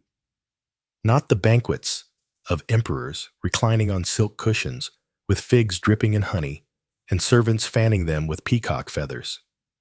You are not an emperor. You're not even close. You are, in fact, a plebeian, a working-class Roman in a cramped insula where breakfast is less about indulgence and more about surviving another day with enough calories to walk work and not collapse. So, let's set the table. And by table, we mean whatever flat surface you can find that isn't covered in soot bugs or yesterday's crumbs. You eat with your hands, because forks are still a few centuries from existing. Knives, sure if you have one, but even then, it's mostly for cutting bread or defending your lunch from rats. Your daily diet, and let's be generous, calling it that, is centered on one thing: grain, specifically a kind of wheat called farspelt, and a lot of it. You eat it boiled into pulse, a porridge as bland as it sounds. Think of it as the ancient Roman version of oatmeal, only without sugar milk or any flavor at all. If you're lucky, it's salted. If you're really lucky, it has bits of onion or a drizzle of fish sauce known as garum to liven things up. That's right, fermented fish innards. It was the ketchup of the ancient world. It smelled like rot and seawater, and they poured it on everything. Bread, when you can get it, is dense, coarse, and made from stone-ground flour that might contain trace amounts of actual stone. Dental care isn't exactly booming right now, so every bite is a gamble between hunger and chipping a tooth. But bread is sustenance. And if you're a laborer or dock worker, it's essential. Rome even instituted a grain doll and owner to distribute grain to the poor. Without it, many urban citizens would simply starve. If you're on the list, you get your rations. If not, well, you'd better hope you have a skill, a patron, or a very forgiving neighbor. As for vegetables, they're seasonal and mostly whatever grows nearby. Cabbage, lentils, chickpeas, leeks, the basics. None of it is particularly glamorous, but it keeps scurvy at bay. You might stew them into something vaguely edible if you have olive oil or herbs, but again, you're not dining in the villa of a senator. You're working with what you can afford from the forum stalls or grow in cracked pots on the rooftop. And don't expect variety. You eat the same things over and over day after day until famine comes, and then you don't eat at all. Meat that's not for people like you. It's expensive. When it does enter your life, it's likely from religious festivals, public feasts, or offcuts scavenged from butchers. More often than not, it's organ meat, boiled liver intestines, trotters, lungs, the parts the wealthy don't want. You learn to chew fast and swallow faster. Spoilage is always a concern. There's no refrigeration, and what passes for fresh is heavily reliant on how tolerant your stomach is. If you live near the Tiber, the smell from the open-air markets might turn you vegetarian by necessity. Let's talk about the market, the Milam. It's loud, chaotic, and covered in flies. Meat hangs from hooks. Slabs of salted pork and strips of dried fish curl in the sun. Vendors shout, dogs bark, beggars loiter, and pickpockets glide through crowds like ghosts. You can buy fish fruit, wine, beans, nuts, or eggs if you can afford them. Everything is haggled for, weighed on crooked scales and bagged in baskets or cloths you bring yourself. Your coin pouch, tied tight beneath your tunic, thumps nervously with every transaction. One bad purchase, and you don't eat tomorrow. Water, like everything else, is complicated.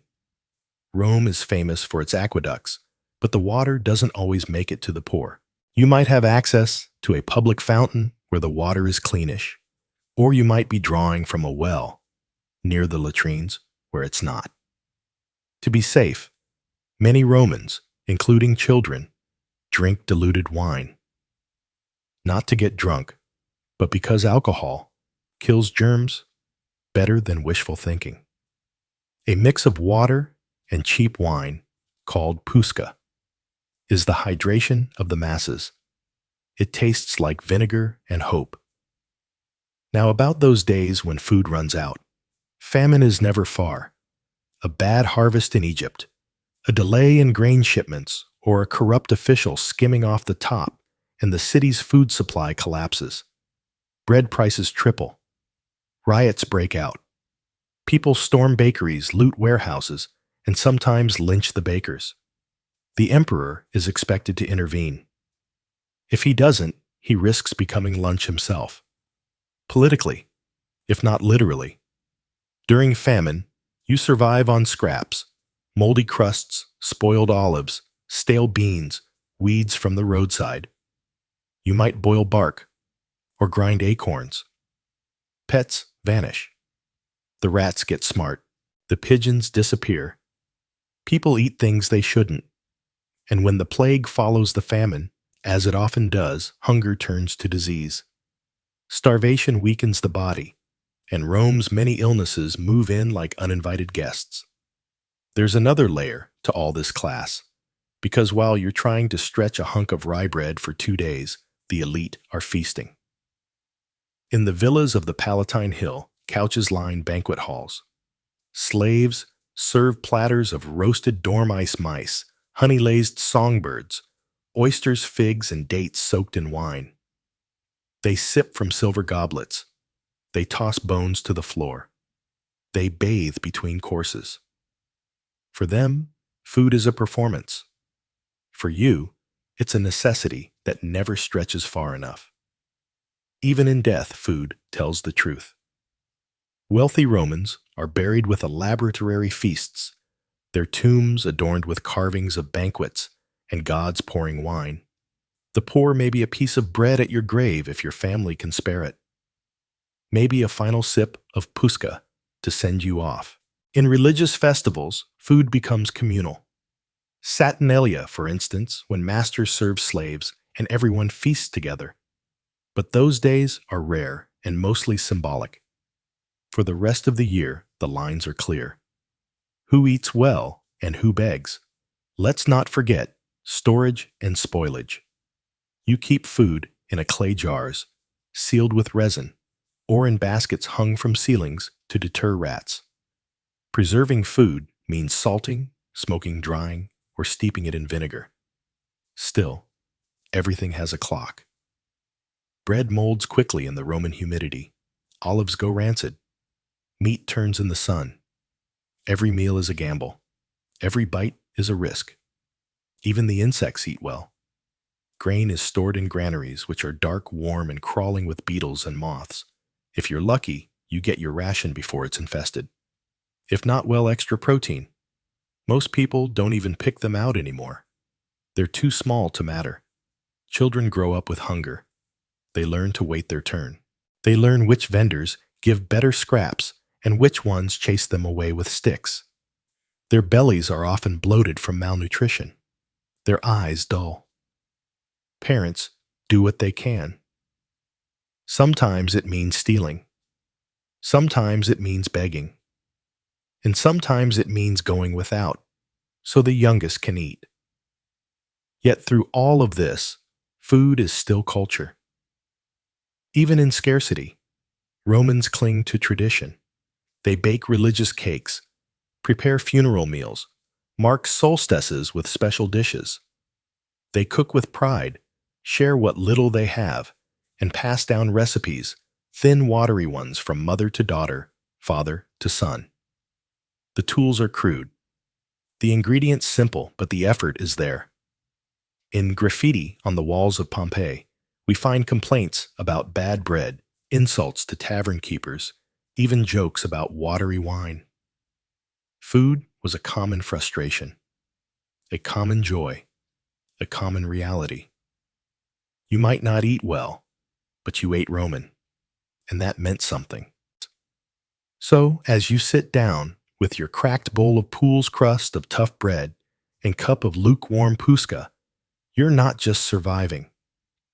You're participating in the daily struggle that defined the lower classes of the empire. You eat what you can, when you can, and pray for the annona to arrive on time, because if it doesn't, your next meal might not come at all. And now that you're fed, it's time to go earn the next one. Because in ancient Rome, hunger is patient. But it always comes back. Religion in ancient Rome isn't something you do once a week. It's not a quiet personal affair, whispered in pews or practiced behind closed doors. In Rome, religion is everywhere all the time. It's baked into the bricks of the forum painted on the walls of your insula and written into the very schedule of your day. You don't choose to participate. You live inside it, and it watches you like the state, because in many ways, it is the state. You wake before dawn, and already the gods are in your thoughts. Before stepping outside, you mutter a quick offering to the household spirits, the lares and penates. These are the guardians of your hearth and pantry, the invisible figures that ensure your home doesn't fall apart. There's no food left to burn for them this morning, just a crumb of dried bread and a half-hearted gesture of thanks. But it's the thought that counts, sort of. You know the stories. Neglect the household gods, and your family could suffer illness, injury, or general misfortune. It doesn't matter if you believe it.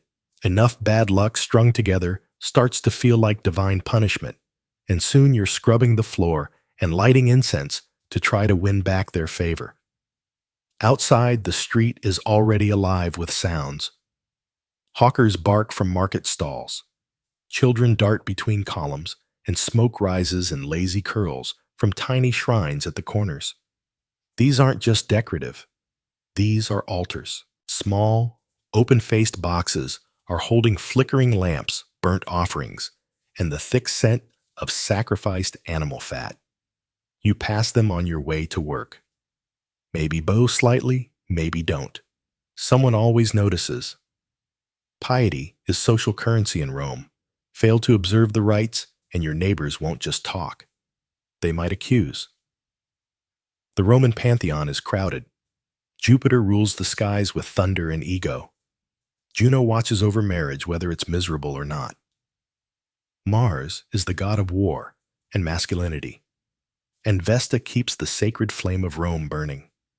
A job so important that her priestesses, the Vestal virgins, are chosen as children and punished by death if they break their vows. That's the world you live in. one where virginity, fire, and political stability are all bound in a single thread, and where the divine is never more than a few footsteps away. Religion isn't optional. It's calendarized. Over 100 official festival days a year. Lupercalia, where half-naked men chase women through the streets in the name of fertility. Saturnalia, where slaves and masters switch roles for a day in a wild, upside-down mockery of freedom. And then there are the Consuelia Venalia, Robigalia, and more. Festivals to crops, harvests, rain, sun, and even mildew. Yes, mildew. Because in Rome, every natural force has a name, a temple, and a priest. You, as a poor plebeian or freedman, can't afford expensive sacrifices, but the elite can, and they make sure you know it. Wealthy patrons slaughter balls at the temples, their robes splashed with blood incense thick in the air, while you stand at the back, clutching your small votive figurine, hoping the gods can hear your prayer from that far away. The ritual language is often Old Latin, barely understandable even to those reciting it. But the spectacle that's clear enough. Religion is theater. It always has been. Can you take part when you can? Maybe your guild hosts a minor ceremony. Maybe you help lead a procession through the street for a local deity. These rituals are public and communal, but also strategic. They reinforce your place in society, remind you of who rules, and give you a sense that however lowly your station, you're at least part of something bigger. Of course, not everyone thinks alike. By the 1st century CE, the Roman world is already deeply diverse. Foreign cults have seeped into the cracks of the empire. You might hear whispers of a mysterious Eastern goddess named Isis, whose followers wear white and chant in candle-lit rooms, or a strange sun god from Persia, Memphis, whose rites involve secret underground gatherings and symbolic meals of blood and bread. These religions are sometimes tolerated, sometimes outlawed, and always watched with suspicion. Romans value order above all. Anything that smells of disloyalty or secrecy is dangerous. That's why when Christianity begins to spread, it doesn't just make the authorities nervous, it enrages them. A religion without sacrifices, a God without a face, a group that refuses to honor Jupiter or Caesar. That's not just impious, that's treasonous. But you in this moment probably don't think about Christianity. It's still a strange foreign sect on the fringes of Roman cities. You've heard of them maybe, but your life is ruled by the gods of your ancestors, the expectations of your community, and the sheer momentum of tradition. Superstition is the second skin of daily life. You avoid walking under ladders, not because it's unsafe, but because it invites bad luck. A black dog seen at night, omen of death, a sneeze. You immediately say, solve not out of politeness, but to protect the soul from escaping. You know the signs. A bird flies to the left. Bad news. Thunder after dusk. Don't travel. Dreams are interpreted. Entrails are read, and omens are everywhere. Even the emperors consult orgs before battles or decisions. And it's not just the living you worry about. The dead don't stay quiet. Each year during the Leoria, you perform rites to keep the restless spirits, lemurs, from haunting your home. You toss black beans over your shoulder at night while chanting ancient words, hoping it satisfies the shades. If you forget, well, don't be surprised if things go missing, or if the air turns sour in the dark. The temples are grand, of course, massive columns, gleaming statues, and priests in embroidered togas. But your real religion happens in the alleyways, kitchens, and bedroom corners of the working poor. You leave coins at roadside shrines. You tie ribbons to trees. You mutter charms when your child coughs too hard. You wear amulets around your neck to protect against the evil eye. A mosaic on your doorstep might feature a dog or a fuss or both to ward off danger.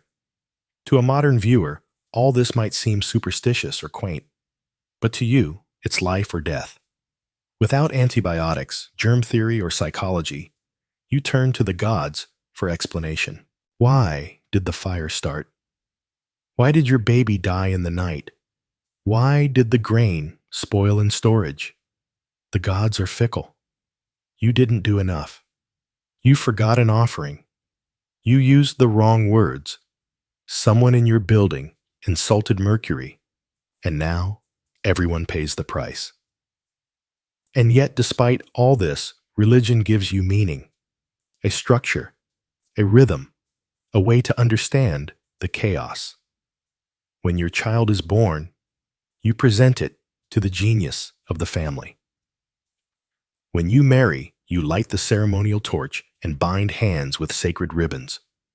When someone dies, you mourn for the prescribed number of days, burn their possessions, and whisper their name until your throat goes. Because in Rome, remembering the dead is how you keep them alive. To be forgotten is the true death. That's why inscriptions fill the walls of tombs in Columbaria, names carved into stone so that anyone might remember them. And so you keep praying, offering, watching, not because the gods are kind, but because they are powerful. Not because the rituals are easy, but because they're necessary.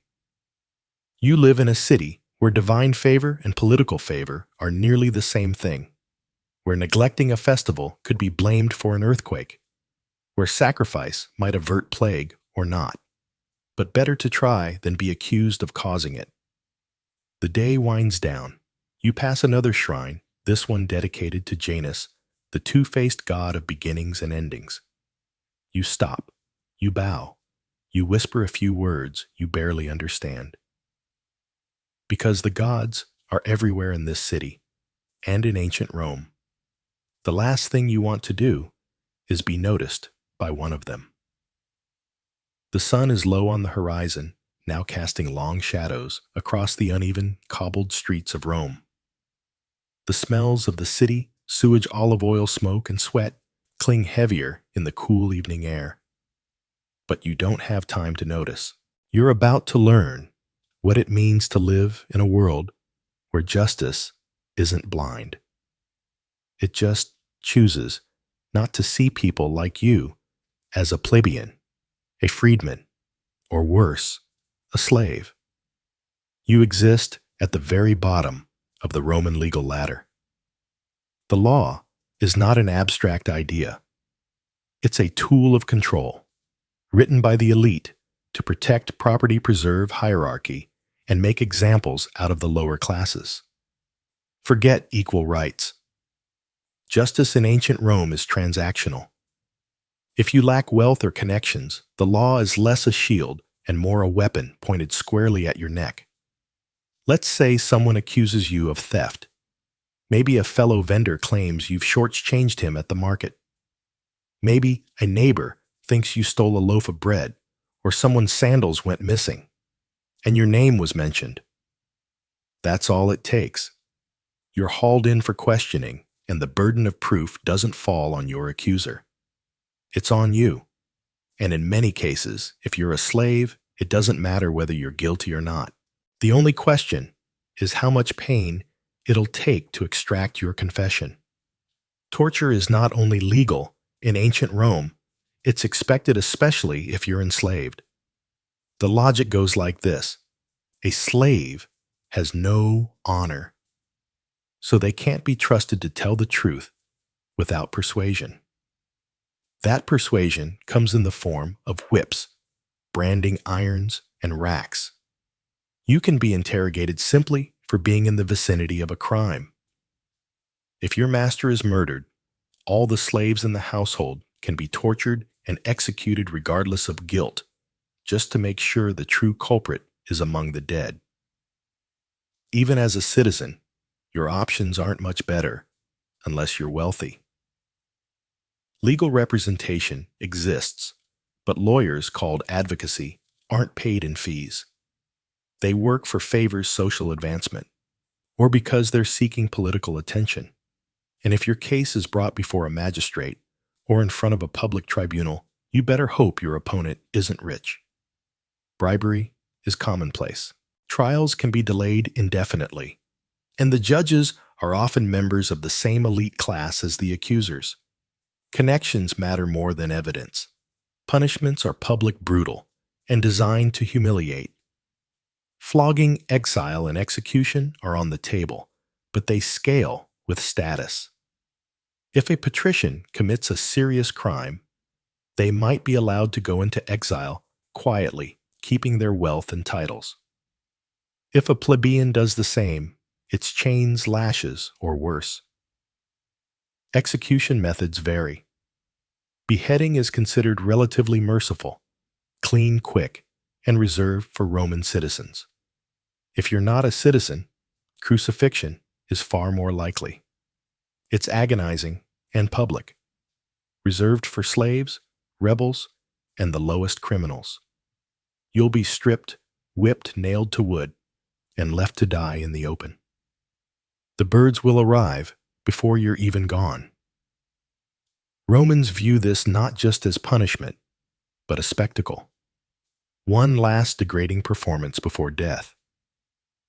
But not every crime gets you executed. Petty theft might earn you a beating or branding. You could be tied to a post and scourged in the forum for passers-by to jurat. Repeat offenses might get you sold into slavery. Yes, even if you were born free. Rome has no concept of rehabilitation. You're either useful to the state or you're disposable. Now imagine you're caught in debt. Maybe a bad harvest forced you to borrow grain. Maybe your family needed medicine. Debt in ancient Rome is dangerous. If you can't pay it back, your creditor has the legal right to seize your property or your body. You can be imprisoned, sold as a bondservant, or forced to labor to pay off what you owe. The system is predatory, and it's meant to keep the lower classes forever straining just to survive.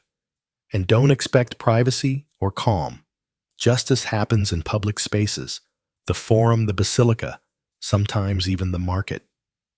Crowds gather to watch the proceedings, cheer on accusers, or jur at defendants. For the Roman public, justice is part legal process, part blood sport, and part civic theater. But perhaps the most chilling aspect is this: the law is deeply intertwined with spectacle. Rome's public games, executions, and military punishments blur the line between civic order and entertainment. Criminals sentenced to die might be thrown to wild beasts in the amphitheater. This isn't metaphor, it's a Tuesday. A prisoner, convicted of treason or theft, could be chained and released into the Colosseum unarmed to be mauled by lions, leopards, or bears, to the delight of thousands of spectators. The screams echo, the crowd roars, the Senate nods in approval. The logic behind this is both pragmatic and cruel. These executions are warnings, reminders of who holds power. And if they happen to distract the public from grain shortages, political scandal, or border unrest, all the better. For Roman women, the law offers even less protection. A husband can legally kill his wife if she's caught in adultery. A father can disown or execute his child under patria testis, the absolute power of the male head of household.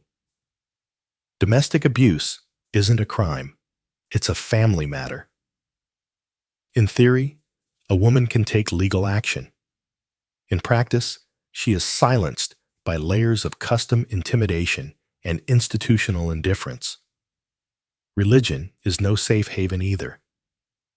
If you're accused of impiety, failing to observe proper rites, speaking against the gods, or accidentally disrupting a sacred procession, you can be punished swiftly and without appeal.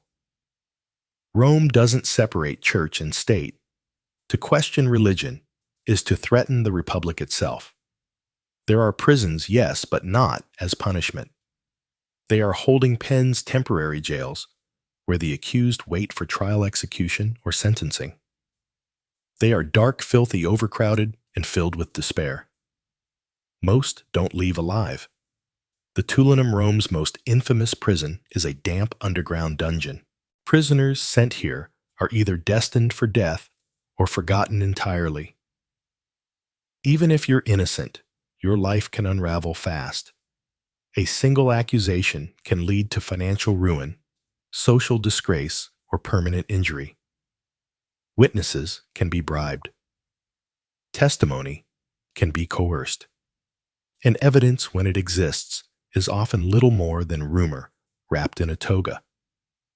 The irony is that Rome sees itself as the pinnacle of civilization. And in many ways, it is. It has an advanced legal code, courts' appeals and procedures written into stone. The 12 tables published in the 5th century BE were hailed as a step toward justice for all citizens. And later reforms introduced by emperors like Augustus and Hadrian did try to standardize trials and offer protections. But those reforms don't reach everyone, especially not you. You're a peasant, a tradesman, a former slave, a woman without a dowie, a child without a father. In Rome, justice wears a toga, but it walks with a blade. So what do? You try to stay invisible. You keep your head down, avoid debt, avoid conflict, and pray. Your name never comes up in a whisper that matters, because here, in the shadow of the Palatine Hill, justice isn't about what's fair. It's about who holds the power and how willing they are to use it. Tomorrow, you'll wake up and try again to survive the Roman day. But tonight, sleep lightly, because in ancient Rome, justice may come at any time, and it rarely knocks twice. By now, you've endured sewage in your stew, slept under lice-infested wool, and labored under a sun that cooks clay. You've chafed, bled, and aged 2 decades in a single day. But even in ancient Rome, all roads eventually lead to one place: death.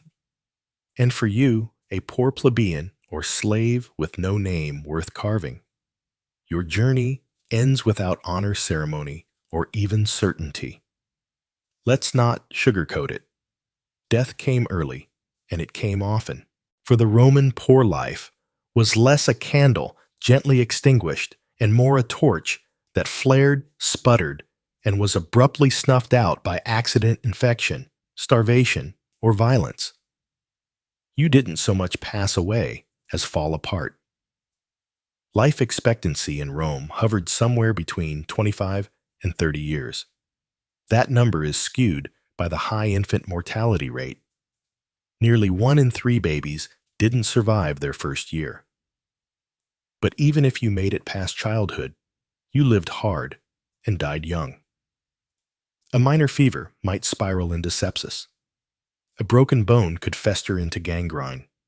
A minor cut in the wrong part of the slums might mean a slow rot with no cure. Penicillin, that's 18 centuries away. Let's say you don't die violently. Let's pretend you just waste away as many did.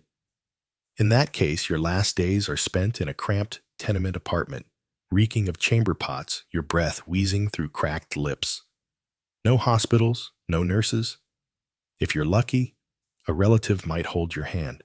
But just as often, your body is found days later, stiff and still, the rats already curious. So what happens next? If you're a slave, your property, your body will be dumped without ceremony in a mass grave called particuli, a pit filled with layers of anonymous corpses decaying in the sun outside the city walls. No headstone, no urn, no prayer, just the quiet churn of decomposition. These pits were Roman efficiency at its most callous. Hundreds of corpses dumped covered in lime to mask the stench then forgotten. If you're a free, poor Roman, you might fare marginally better. Marginally.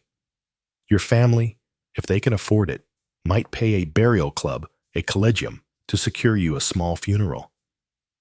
These clubs were the closest thing to insurance for the working poor, pooling dues to provide the minimum, a proper cremation or burial, and a modest ceremony.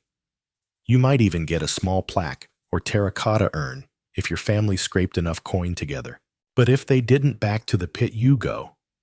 Now let's talk about what the Romans believed came next.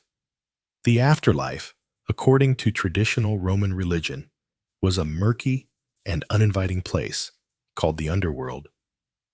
It was neither paradise nor punishment, just a continuation of existence, only dimmer. The souls of the dead mans wandered restlessly unless properly appeased with food, drink, and ritual. The poor couldn't afford grand rites, which meant many spirits were believed to linger as hungry, vengeful shades.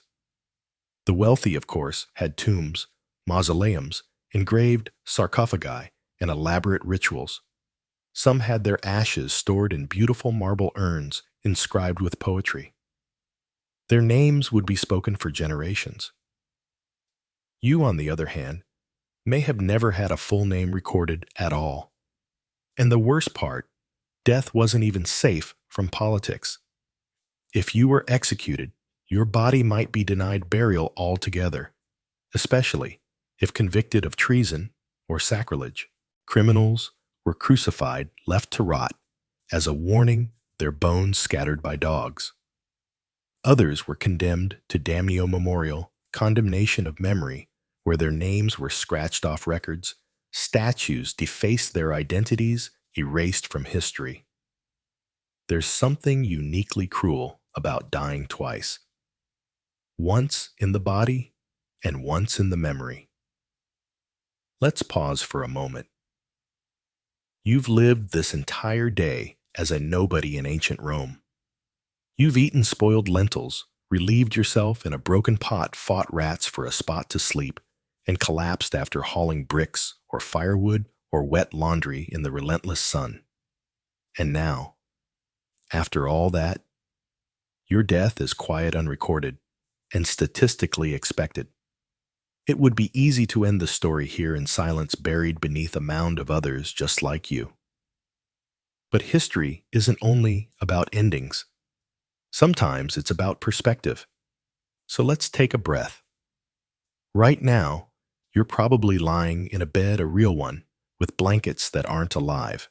You likely have access to medicine, clean water, and food that doesn't require a risk assessment. You've brushed your teeth today. You've looked at a screen. You're not fighting for survival, not in the ancient sense. And yet this Roman peasant you embodied today, the one scratching at lice, bartering for onions, and ducking chamber pots, still matters because they're real. Not by name, perhaps, but by the millions. Their backs built aqueducts and temples. Their voices echoed in forums. Their bones paved the literal roads that stretched from Britain to Mesopotamia. They bore the weight of empire silently and without inscription. History often forgets the poor. It remembers emperors, generals, poets, and philosophers. It gives us marble busts and bronze plaques. But underneath it all were men and women who never wrote a line of Latin, who never stood in a senate, and never saw their likeness chiseled in stone. And maybe that's the real reason this story was worth telling. Because for one night, one quiet moment before sleep, you lived their life. You felt the straw under their back, the cold breath of winter between cracked walls, the weight of hunger, and the absurdity of surviving a world designed to break you. You didn't last a day, not really, but you came closer than most ever will. And when you wake up, maybe you'll carry something with you. Not guilt, not pity, just perspective. Perspective that clean water is not guaranteed, that hot food is not a given, that your bed, your toothbrush, your medicine, your toilet, they're not minor luxuries. They're miracles stacked one on top of the other, born from centuries of struggle, from broken backs and forgotten lives. So as the screen fades to black and the last words whisper into your ear, take a moment, thank a peasant. They're the reason you're not one.